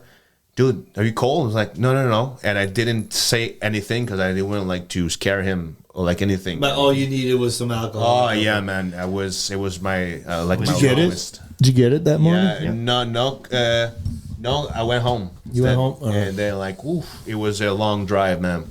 And he told me like, you have to do something. And I thought about it, and then I called to a rehab. I was terrified, Brad. I was terrified of stop drinking because it was the only thing that I knew how to do. Because like I didn't play music anymore. I was isolating. I was crying every day, using meth, drinking myself. Dude, I was drinking 12 like liters of beer every day. It's not like random number. Bro, that's crazy. Yeah. Probably Like Guinness 24. World Record. Yeah. Brag. Brag. I'm wondering what you heard in this first AA meeting that, well, I guess it's what you picked and choose, right? But Yeah. I'm thinking, man, how that meeting, I mean, how much worse off, I guess, could it get? Because you went there and you're like, that I'm not person, that bad. I was. You kind of convinced yourself Yeah. in that moment you weren't that bad. But listening to it here, I mean, Yeah. I'm like, less worse than her. Yeah. But like the thing that I remember though, she said like many men broke my heart. But like my biggest grief was when I quit drinking. Yeah. And that's what I remember. And then you know what? You went all in. Like goosebump. And yeah, and I went like just all in. I feel you. Yeah. I remember when I used to be leaving a party and like I knew I was going to be able to drink or do drugs from that point on. I used to go to the washroom and do like a bunch of bumps and like chug 2 or 3 shots. Like, you know, the way you need to like abuse it before ending it. Yeah. Maybe that's what happened there. And I called in to a rehab, and they asked me like the amount of like alcohol I was like drinking and stuff, and I just lied because like I just wanted like to moderate, but it's not. You wake up in the morning and you shiver. Yes, moderation is the answer, of course. Yeah. Well, maybe they would say, "Oh, you don't qualify for the program. Yeah. Things aren't bad enough for you, Chester, right? You're not gonna." But like, and then I was like, no, wait. That's exactly what happened. And I was like, no, wait. Dude, I'm shivering when I wake up, and they told me, don't stop drinking alone. It's very dangerous. I was like, all right, cool. So I was waiting for like to go in quote unquote prison, which is like rehab. For me, like rehab was like prison, but I had to go there. So they accepted you on the program. Yeah, on the program. Yeah. But like before that, I had like one last night with one of my buddy. Where was it at? Where was the program at? In Montreal. It was called the Center from Montreal. Montreal. CDRM. Say it in French. Okay, Centre de Réhabilitation de Montréal. So the Rehabilitation Center of Montreal. Yeah. Okay. Yeah. Yeah. And Was it a long wait or no? you mean like that Before I you spent went, there? like no, that when you called to when you went. Maybe like 2 weeks. Did your parents know you were going? Yeah. Yeah. Yeah. My dad was very supportive. My mom, she didn't believe me. So she didn't believe me that I had that That willpower. No, that like all these That problems. much of a problem? Yeah. Oh It shit. was like alright. just She was stop like, drinking "You're already. looking for attention or something." Yeah. Yeah. And it broke my heart. And Even if it was that you were looking for attention, that attention needs to be from something that was triggered or from a problem or whatever. Yeah. I mean, and at that point, like, yeah, but I was like terrified to face my problems. true. You know, like for November and December, if I can remember like 5 nights, like combined, it's a miracle. All the other nights I was blackout drunk. Dang.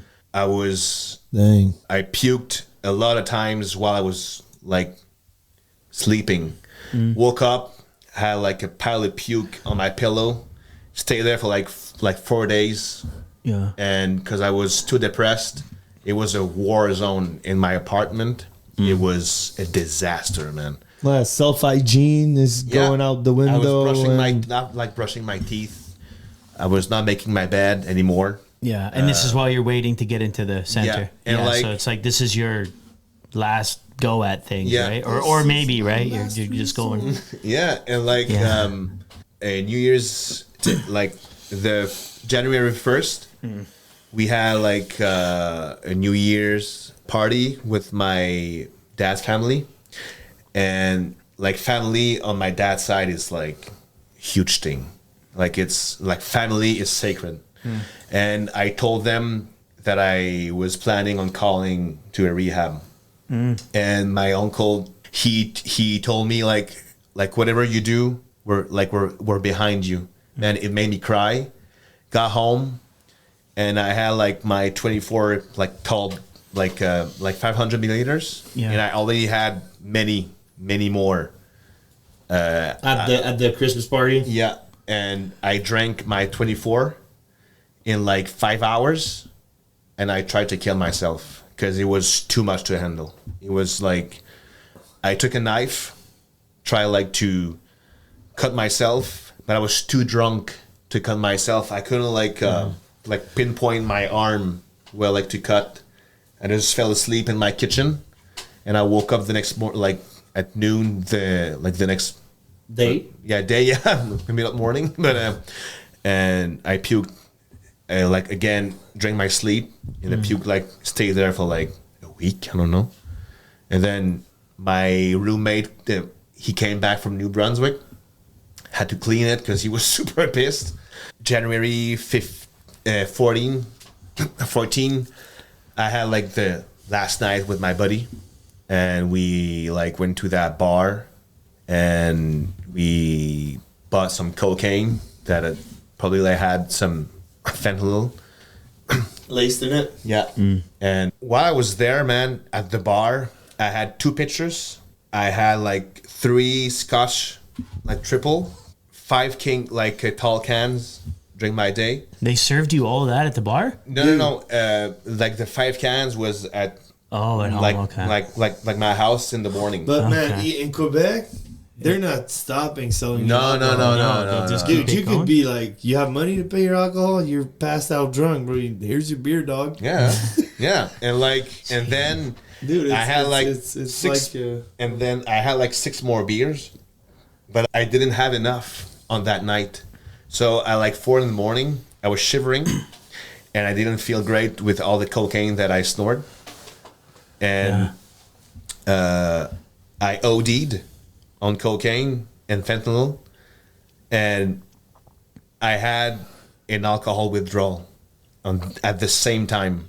So I had like a seizure that my friend saw me do, and I was puking, man, like in a jet.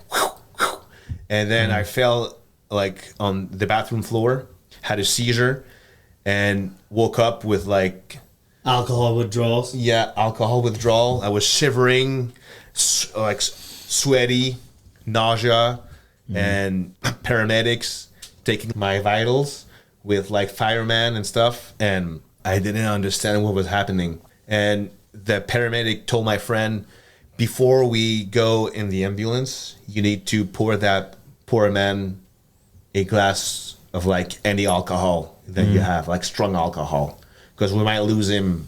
Yeah. Jeez.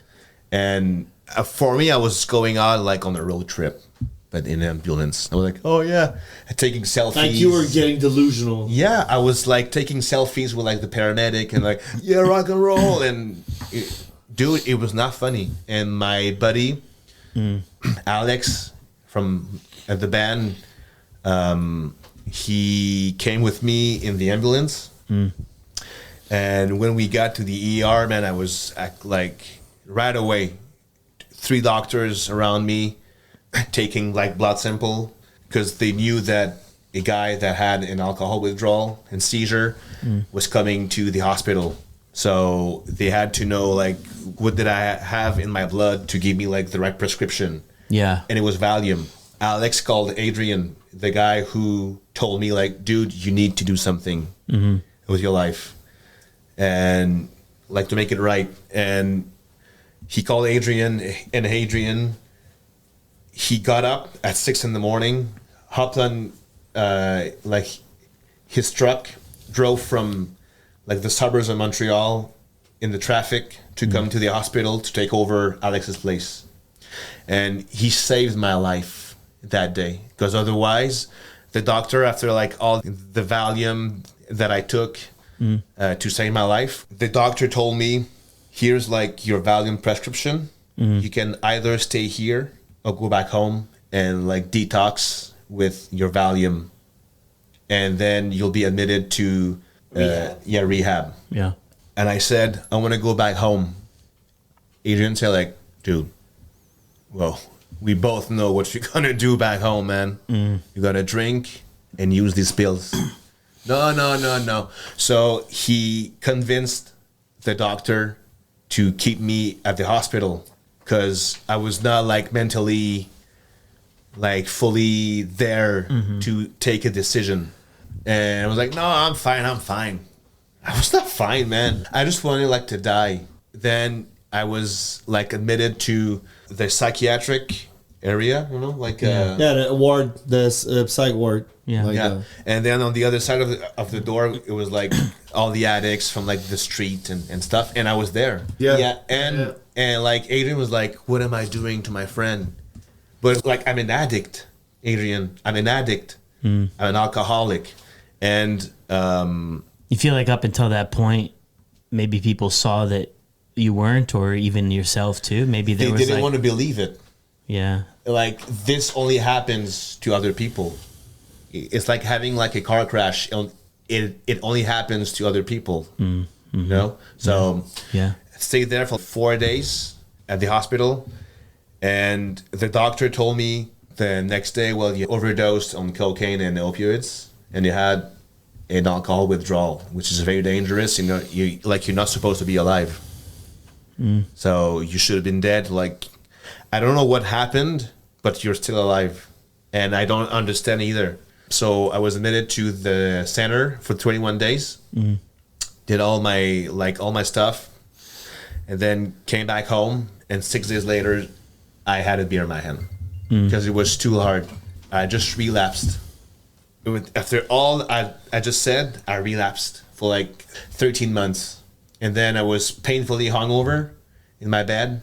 Oh no, right before that, I met that angel called Sarah, my girlfriend. And she's an alcoholic as well, but in recovery. November 20th, she just had like 5 years. She celebrated her 50 years of sobriety. Yeah. Wow. Shout out Sarah. Yeah, I love you, honey. And Where'd you meet her at? on Facebook dating. Okay. And this is when you met in person on this day? Sorry? Like, when did you meet in person? Like, was it on this day you're talking about? When you met her, or you're just talking about you met her, that's when you first connected? We started like to chat on on Messenger. Okay. Did she ask you if you were an alcoholic? Yeah. I mean, like, she first said, fun fact, I'm an alcoholic and I stopped drinking for like 4 years. What'd you think of At the that? time. I was like, what? That's My amazing. dream. Yeah, that's amazing. Yeah. And I told her, like, I'm still working on figuring out, like, with moderation. I try, like, to moderate. Yeah. Yeah, it was going so well, Brad. not. Yeah. So you met her, and this is where things turn around, or? I tried. Yeah. Like, I tried so hard. Like, during the weekdays, I was white knuckling, like, sober and trying, like, to go to the gym. And then as soon as, like, the weekends were arriving, I was, like, passed out drunk. Yeah. And then the next morning, I was, like, going to her place. Like, she smelled like alcohol. Yeah, I had, like, a couple of beers yesterday.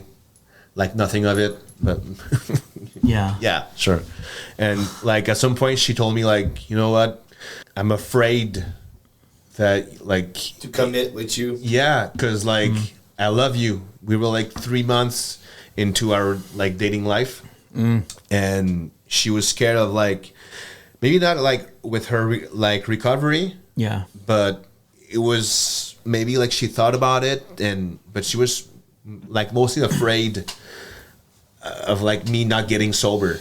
And then we went to Pont Rouge, which is a town next to Quebec City. And we partied. I partied like... No, we all partied. Oh, man. You went too? It was a show. Yeah, it was a show. Yeah, sorry, okay. yeah. And crazy freaking show. no, I meant I at one point I had 2 bottles of champagne. Yeah. And I was just Whoa, no, stop. It's me. I want something. No, but there was the owner of the place, man. He thought we were giving such a great show. He just gave us 2 bottles, and he's like, "I want you to shower these people." Yeah. And I was like, "Say no more, man. Give it here, man." So I just started showering people, Chester here and there, and me, man, just going on and off to the bathroom with that guy just snorting. And like, Yeah. when it comes to cocaine or like just using or like drinking, I can never go smooth and not like always like bump, and It's never enough. and like my heart is like pounding like it was like a drum solo from like Rush, and like I don't know, and like I thought I would have like a heart attack. Yeah. Like on that night, and the next morning, man, I was painfully hungover. Yeah, I remember you were so not proud of yourself. Oh, man. Because I didn't know all of the, like that year prior to that. Yeah, I went to I rehab. wasn't there myself. Like I was on my own planet and Chester was on his own planet. We didn't spoke that much during that time. Like, and I didn't know he used to wake up in his vomit, and I didn't heard too much about the OD he had and stuff. I just barely knew bits and from here and there, and seeing him that disappointing in himself, and I wasn't so disappointed because I partied, but at some point I just shut it off and I went to sleep. Like at 2 a.m. I remember you were like almost crying in the bed. I was like, dude, what's going on? Painfully hungover, man, and I was playing hockey. Oh, dude, man, it was my worst hockey game ever, man. That night? Oh, man, that same night I played, when I like took off my gear, I didn't like put a sweat because I was too hungover. Came home, called my girlfriend like FaceTime, and she saw me like I never had like all these twitching and like while I was on cocaine. It was always the next days after, like multiple days after. Like yeah, and she was like, "Did you use cocaine last night?" And I lied to her. Man, it was. Whew. Then we hung up, and I held my telephone in front of me for like 10 minutes, and I was like, "What the fuck did you do, man? You fucked up. You're a fucking loser, man." And I called my like multiple names, and man, I was such a shame of myself. I picked up the 1,000-pound telephone, and I FaceTime her and apologized, and I told her I lied to you. It was so hard, and like maybe 2 months prior to that, I was hungover like in my bed, and I saw a page on Instagram called Sobriety Motivation, and I was like, dude, nice. And then I just I was. It was just random? Scroll, yeah. Oh, okay. And then I think they're listening to us on their phone. Like at some point, I did a YouTube research on like how not to do cocaine, and at some point how to drink and not do cocaine, or how to. And I started receiving like these ads from rehab centers and stuff. Yeah, me too. So it happened to me. I never saw Sober Motivation, by the way, but now that I know about it, it's good. And I saw Mike Jersey story. Like he was like in a coma for like 3 weeks, and then he woke up. He survived, and I was like, holy shit, man, that's amazing. And just scrolled, started to listen to the podcast, and I wrote to you, and you answered back like, dude, I think you say do your best, or something like that, and then relapsed until Pont Rouge, the show that I used cocaine and lied to Sarah. Yeah, and she was mad, but she forgave me, man. What an angel. Yeah. and I told her, now I'm done. I could have lost you again. All my relationships, like love relationships, were fucked up because I'm an alcoholic. And then they discovered it like later on, and they were like, dude, you drink too much. I'm out of here. Yeah. And I could have done the same pattern. Yeah. And I told her, this time I'm not doing it for you. I'm doing it for me. Yeah. And it's when like I realized that I'm not a fucked up and I deserve to be happy. And at some point, like in a meeting, I said like, it's like if I was caught in like a labyrinth and I didn't know my way out and it was dark and I got used to this darkness. So I just like manage. Yeah, I just managed like to find to walk here and there and like just like get used to this darkness. Yeah. And then I got out of this labyrinth, and then 3 days later, I subscribed to Sober Motivation, this community. I don't know. Do you know that one? No, I'm just kidding. But and So this is 3 days. This is 3 days after. yeah. And 3 days into sobriety. Yeah. Yeah. All right. Yeah. And then, dude, it took me like 4 hours after like I subscribed to push the like this button written subscribe now. Yeah. Like all of my infos, like cards and stuff, and it's like $30 a month, $1 a day to feel better. Yeah. Dude, what do I sign? So now, and like, dude, it was right in front of me, and I was because if I press on that button, it Like means you were committing to exactly. yeah. It was over, and I got a tattoo as well, which is like March 23, 2025, which is like the first day of my sobriety, and it's on my left forearm. So when I play guitar, I see it. Yeah. And it's like something to remember. And then I joined my first meeting, and I remember like, can I say names or? Yeah. Who was hosting it? You. No, you were supposed to, but like Gabe did it. Oh, okay. Because like you had to go with your grandma. Oh, okay. And Yeah. like and you were like, dude, I'm so sorry. Like, dude, it's important to take care of like our grandmother and stuff. And I was like, yeah, sure, yeah. Anyway, so I shared on that meeting, and the topic of the meeting was fear, and I was petrified of playing music sober. I was like, dude, the stars were just aligned, and I shared. And Tony, after my share, he shared and told me, you know what, Chester, I'm a musician as well, and you'll hear music just differently, and it's beautiful. And like I just held on to these words and believed it, that music can be beautiful while being sober. And he said like, after like your shows, you can drive, Enjoy a meal. You can pay rent, you can do all this stuff, and you don't have like to think of anything else. And I was like, yeah, sure. Then we went on a tour to New Brunswick, which was my first show. Sober show. Yeah. Yeah. Did you tell anybody that you were not drinking anymore? Yeah. Yeah.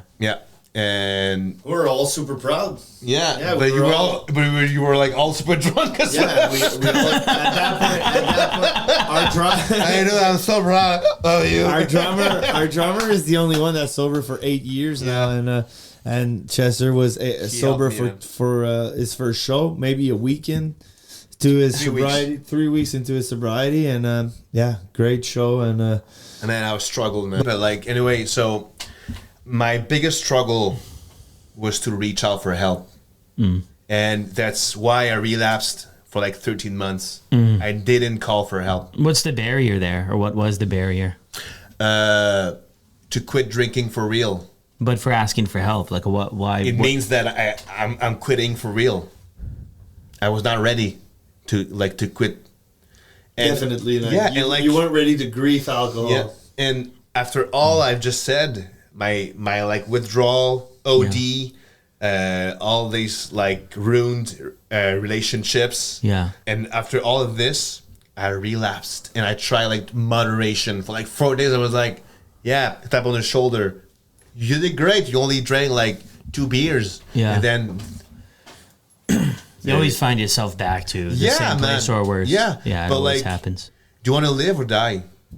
Is that sort of what the reflection you had to yourself? Yeah. Yeah. Or like, while you live, do you deserve to be happy? Because I was not happy. Fuck, I had so much fun drinking in Europe and stuff. And man, I had a blast until I didn't have anymore. And like, it was called, let's call it a night or like a life on drinking. Yeah. Over. I'm Caught up with you. done. I'm done. Like, I surrender. Yeah. Like, I waving the white flag, call it whatever you want. I just don't want to drink anymore. Yeah. And I reached out to you, Brad. Yeah. And I had a can, like a beer can in my hand. It was not open yet. And instead of that, I grabbed my phone, put the beer back in the fridge. I was like, Brad, I'm a thirsty bitch. I just want to drink, man. And you told me like, it's not worth it, man. Like, it's not worth it. You did all this work and you just convinced me not to drink. And I thank you for that. And if like for like the people that are like listening, if you struggle, man, the relief that I had when you reached out back, I was like, oh man, I felt important to like somebody else's eyes. Yeah. And I felt like before that we went to like a seafood restaurant in New Brunswick, and everybody like had a beer except for like me and Tom. Yeah. And man, I went outside for like a cigarette or a dart. Yo, Andy. And like I felt like crying because I was struggling so much, man. It was a disaster. I felt like my life was over, and I'm like speechless on how. And that night I felt like something shifted actually. And this is the next morning. This is where everybody told you like, yeah, man, we're super proud of you. Yeah, You didn't man. drink And I was proud of myself. But I know man. we were hard on your ass at some point. And like, I feel like To give up. What are you saying again? Like your quote: to give up your old life for your new life, something like that. Yeah, something. Yeah, that sounds good. Yeah. Yeah. You have to step you out. said something good. Yeah. I don't know what. Yeah, and you need like to make a shift. I like what I did is like, do I want to be a musician for a living? Of course I want to be. Yeah. So like you have to make choices. I want to follow my dream. Will it be hard? Fuck, man, it's good. It was so hard, man. Because still is. yes, but like way less than it was. Because like at first, like when we got to all these festivals, Yeah. Well, with drinking, you mean the drinking has gotten not drinking has gotten easier over time. Yeah. I think maybe Rick Duff is talking about the artist journey, or maybe both. Yeah, both. Yeah, both. Like the journey of like chasing your dream, right? That's Oh tough, yeah, too. Yeah. Still, and the journey of not like relapsing. Yeah. Like the Yeah, journey of the staying one- sober. The one thing that I really picked up on for both of your stories is like that word surrender too, right? You're sitting there and Chester's talking to you and you feel that, that sense of peace, right? Of like, hey, I got to just give it up. And for you too, you trying to figure it out, trying to do this moderation, trying to make sense of it. Like all of that stuff's exhausting. I find people share that it's so much easier when you just say like enough of this back and forth crap. I'm enough the bull of, right here. Enough of lying to myself. Enough of all of this other stuff. Like my life will be better without all of this, and I'm never gonna. You mentioned in Europe, it was just you had a lot of fun with drinking, but I think the reality is the scales eventually tip, and you'll never get back to the fun. Like the fun is there, but then the fun is gone, and then it's like okay, now it's just sort of problems way more often than it ever is. Yeah. The fun part, you know, and then you start getting older too, and it's like, okay, what do I want to do with my life? What is my purpose in life? What are my dreams in life? What are my goals? And it's like, And we gotta it's pass. really hard to accomplish anything with with being inconsistent, with drinking and hungover, and then on the weekends we're just drinking when you could be probably now making music or learning or honing your craft or making connections as or opposed just to sleeping or just having a rest. just a Exactly. rest. Or like the hair of the dog, like I told you yesterday.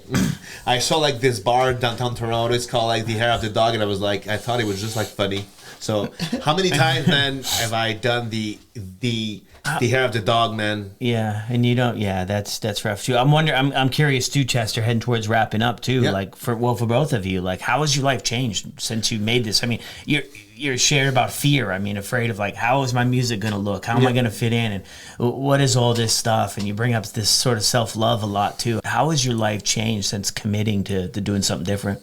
How did your life change? Like, how do you feel now? Like I've listened to a lot of podcasts of yours and other podcasts, and like one guest said, my life now is beautiful. Everything, like every beautiful thing is happening to me because I'm sober. I just held on to these words, and like if it's happening for that person, why can't it happen for me? Like positivity, and I just believed in it, man. And it's happening. The phone rings now for like music. I quit my job, man. I thank you guys because you were so like patient with me. But I'm a musician for a living, man. How do you feel about you? Man, I'm super confident. I go to the gym like 5 times a week. I eat well.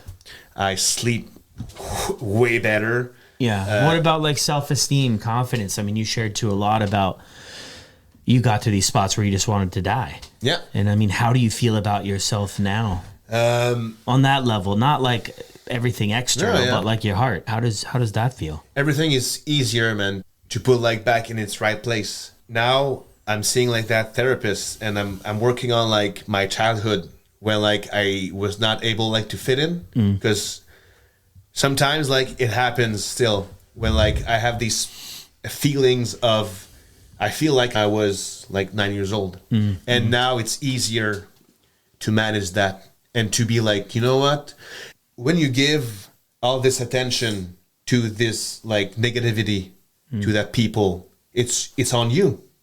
It's like that like you say something and that person like takes it like the wrong way. Well, it's not my problem, it's your problem. And now it's like reverse. That person is telling me like something hurtful, and now I have like the choice to give him back this attention or keep it for me. Is it worth it? No. Aside. Done. Yeah. All done. And like it's my way of coping now instead of like drinking.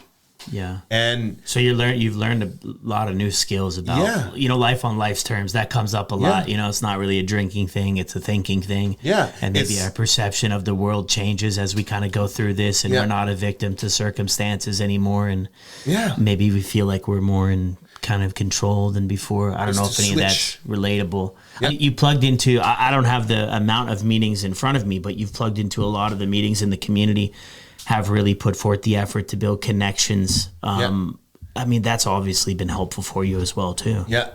I mean, like, as for me, when I relapsed, it's because I stopped attending meetings. And my meetings is my bed. And it helps me, like, to share what's on my mind, my victories, my struggles. Like, this past few weeks, I had, like, a huge struggle, man.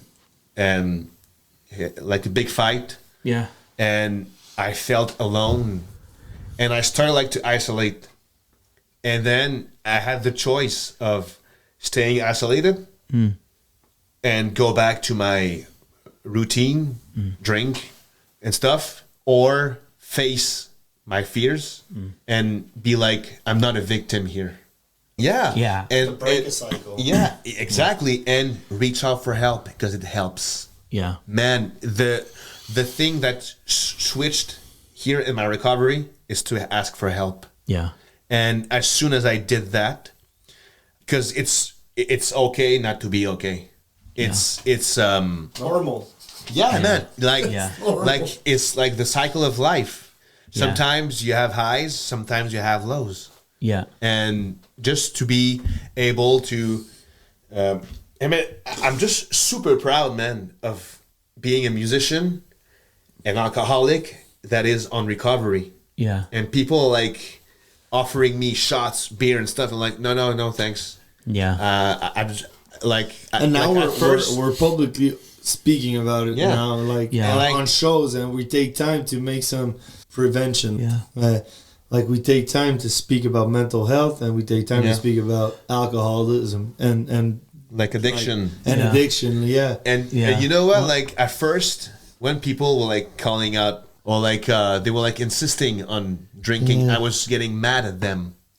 But then I thought about it like multiple times, and then I came up with maybe they just don't understand. Yeah, I mean, you go into some of those, I can just picture it, those hostile environment. Everybody's drinking, and I mean, it's everybody kind of wants somebody to party with them, right? Nobody necessarily wants to drink alone, and it's kind of like, it's just I see a big shift though. The parties that people want to party. But I mean, growing past that, what I take from both of the stories and relatable is there comes a point in your life where you just get a vision for more. Like there's just got to be more to life than kind of the way we're going. And I think we realize in one way or another, subconscious or conscious, we're not going to get to where we want to go in life. Like we might live a life and a full life, but like, I don't know. I always ask myself the question, if I carried on, like I would be alive, but would I have ever really lived? Like with just staying in my comfort zone? I'm curious too for you, Rick Duff, how things have changed for you, man. I mean, you kind of went into this with this conversation with Chester, and I mean, not really going, to meetings and all that stuff. Yeah. And I mean, how do you process it, and what do you feel the differences are for you? I feel like I'm way closer to myself than I ever was before. Like I'm way closer to my environment and the people that surround me and my actions. Like I'm way more conscious of everything, and I'm way more conscious of the way I speak, the way I present myself, my hygiene, my surrounding, like self-love, how much time do I gas my car? Do I let my car run out of gas completely? No. So now I know, like, I need to go before some shit happens, or like I'm just more responsible and more aware of everything, and so I feel loved, and I feel like giving love, and giving of myself. Yeah, but why that? Because now you love. How can you give something that you don't have? How can I give you love if I don't love myself? Yeah, it's like, give me $100. Well, you don't have it. Yeah. So how can you give it to me? You can't. Yeah. So I feel like now I love myself way more, and I love beautiful, man. But question for you too, like, so you shared with us too, right? The weekends was the big thing with drugs and drinking, and maybe all the wheels didn't fall off too. And I think some people in that situation, they think, if I do quit, because it's not necessarily this huge problem, maybe there won't be many benefits. But talking with you too, like you realize there are a ton of benefits to you, changing things. Mm-hmm. Yeah. There are only benefits. Like, I mean, there's no downside except that you're going to lose some friends that take drugs and alcohol. Yeah, really but friends? I'm thinking of that too, where I'm at. I'm like, that sucks, but it's like, I don't know, that in my life, that unpredictability of that life, I'm just like, when do you end up on the wrong side of it, right? Like some of this stuff's illegal. What's the wrong side, actually? And I think that's a good question, and that's a lot of the time where people are going to get lost into that kind of patterns. I think they're going to be comparing themselves to worse people, because you always have that buddy that is worse. Yeah. And at some point, that buddy that is worse is going to recover or not. Yeah. And you're going to be that worst guy for somebody else. Yeah. You're going to be that guy that fucks up. And that chain of comparison. Anyway, at some point, I think that it's important for you to set your own way of telling yourself, is that too much? And if it is, you're going to stop. If it's not, you're going to keep going. Yeah, there's no secrets. There's no key to that. There's no godmother fairy that's gonna come down the sky and say, now it's too much of drinking. Yeah, it's make the change. It's just like at some point you're gonna fall asleep, or you're gonna wake up one morning and you're gonna be, that's it, I'm fed up. Yeah, and there's no wrong side of it. Yeah, because people are I see like these soft white underbellies podcasts where you see that guy the weekend and like I'm Yeah. and this guy, for him it's not enough yet. Yeah. It's not enough yet for him. Yeah. So that he's not on the wrong side still. Yeah, Like he's not yeah. on the side where he needs to recover still. So I'm like, for me, I'm just super grateful for God and for what life has brought upon me to realize that early on in my addiction, in my alcoholism, and in my Journey, I don't know. my journey. And Yeah. I mean, I need to get sober. I didn't sleep off the street, and I didn't got shot or went to prison or whatever. And Yeah. like I But it was time. it was time, Yeah. and there is no right time. Yeah. As soon as you feel like you're fed up, Make the change. quit. But Yeah. like yeah. I've heard like that quote, I used my rock bottom as a foundation to build my new life. And I think like it's just beautiful, man. Because like, Yeah. you know, yes, I've been there. But don't forget that. Yeah, you've been there. exactly. But like you can use that foundation, like this as a foundation to build something new. So it's still there. Yeah. But like you don't want to go back there. Yeah, yeah, yeah. Use that as sort of the motivation Yeah. to move forward. Yeah, and everybody too is going to have their different experience Yeah. with quote unquote rock bottom. I mean, what does that look like? What does that feel like? And when is it that we're gonna, Yeah. make a turn? It's kind of the baffling thing about the whole addiction thing or Yeah. drinking too much. It's And now you like never know when it's going to be enough yeah, exactly. for the You individual. are your own enough. You Yeah. are your own comparison, actually. like a Yeah. couple like multiple times I've had like this massive craving where like I wanted to drink so bad these past few, maybe not days, but like weeks, month, and I finished my film, my story in my head. I'm gonna pick up the first drink, I'm gonna have a second, then 20 more, Yeah. and then I'm gonna drive drunk, I'm gonna hit like somebody maybe on the road, I'm gonna lose everything. And then what's the end of the movie? We don't know. Are you ready to take that gamble? I'm not ready. I just don't want to end up alone. I just want to be happy, and by being happy is like not drinking, Yeah. not using, and like even I don't want to take anything that can like modify my state of mind. Weed, mushrooms. The only thing that I sometimes drink is Red Bull when we have like shows that start at 11, 12 a.m. Yeah. Like 11 p.m., 12 a.m. And because I'm just too exhausted because I go to bed at 9:30, 10, and I wake up at 5, 6 a.m. and I love it. Yeah, no, it's I beautiful. man. love it, man. Any closing thoughts? Quick closing thoughts? Yeah, sure. If I can do it, you can do it. Because I thought for so many years that I was a lost cause. And you're not a lost cause, man. Like, you're worth saving. And by saving, it's when you decide to stop, like using or drinking. Everything pass. That's something that my girlfriend Everything promised passes, yeah. me. Yeah. Like, that's a promise that my girlfriend like made to me is that every craving passes, and she was right. Give Yeah. it time, Yeah. and it's so worth it. My life is beautiful, man. Yeah. Let's go.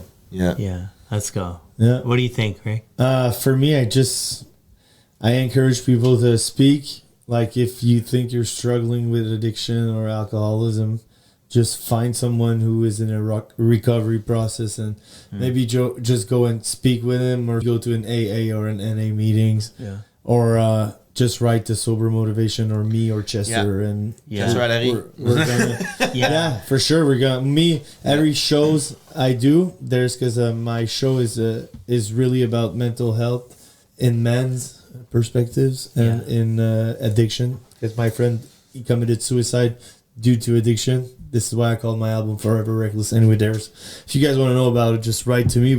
Yeah. Or we could talk about it some more later on in life. Yeah. But I always end my show with that song called Reckless, and I always say that I lost a friend because he wasn't speaking enough, and I feel like if he would have opened up more with us, maybe we could have saved him. So if you feel like shit, there's people around you that loves you for sure. And you deserve to be happy. You're not alone, and you deserve to be happy. And like, if nobody answers, just give me a quick chat on Instagram or Facebook, and I'll try best as I can to answer you. So it's valid for all of your community also, and people that watches that podcast. Like, I'm here for you guys if there's anything.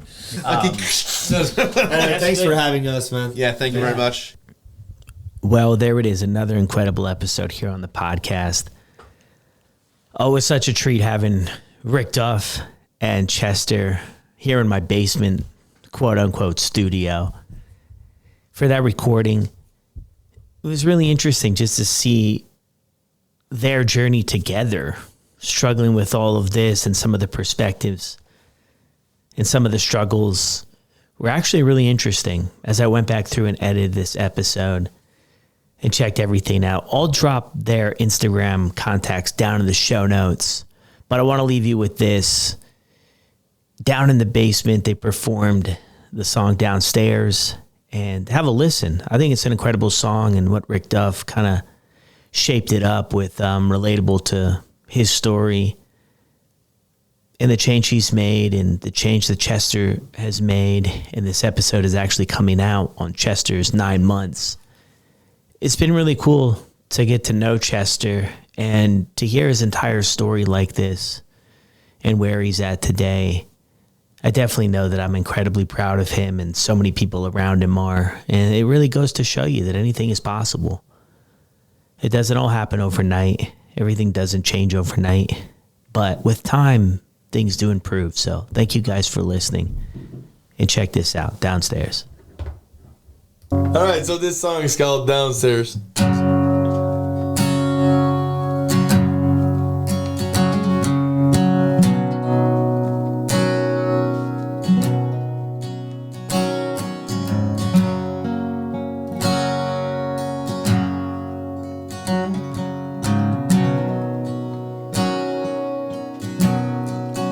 Thought all my demons hardened for long. I thought I was healed.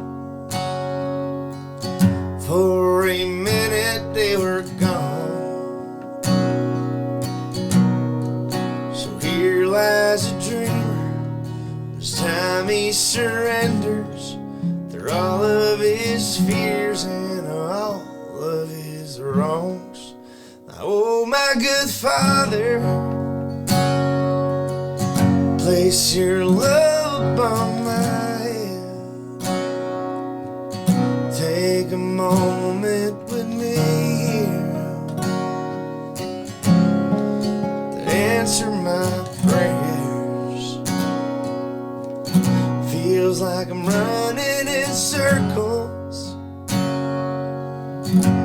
between the jack and a saddle. I'll be right over there if you care. There's a man asking for you downstairs with a beer in his hands.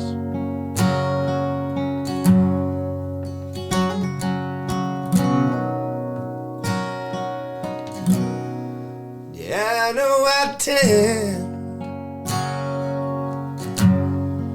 to bury my feelings with a stiff drink, a quick smoke. I just hold on to choke while the engines are running. Now, oh my good Father, place your love upon my head. Take a moment with me here to answer my prayers. Feels like I'm running in circles between the jack and the saddle. Well, I'll be right over there if you care. There's a man asking for you downstairs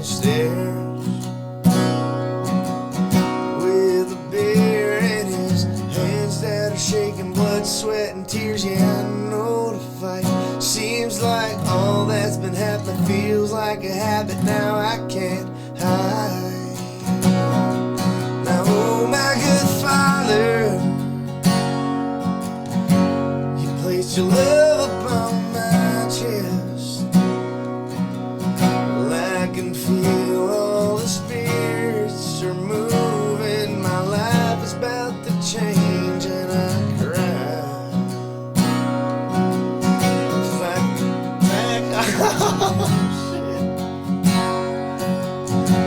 Between the crowd and a fiddle, I'll be right over there if you care. There's a man asking for you downstairs. Oh yeah, I'll be right over there if you care. There's a man asking for you downstairs.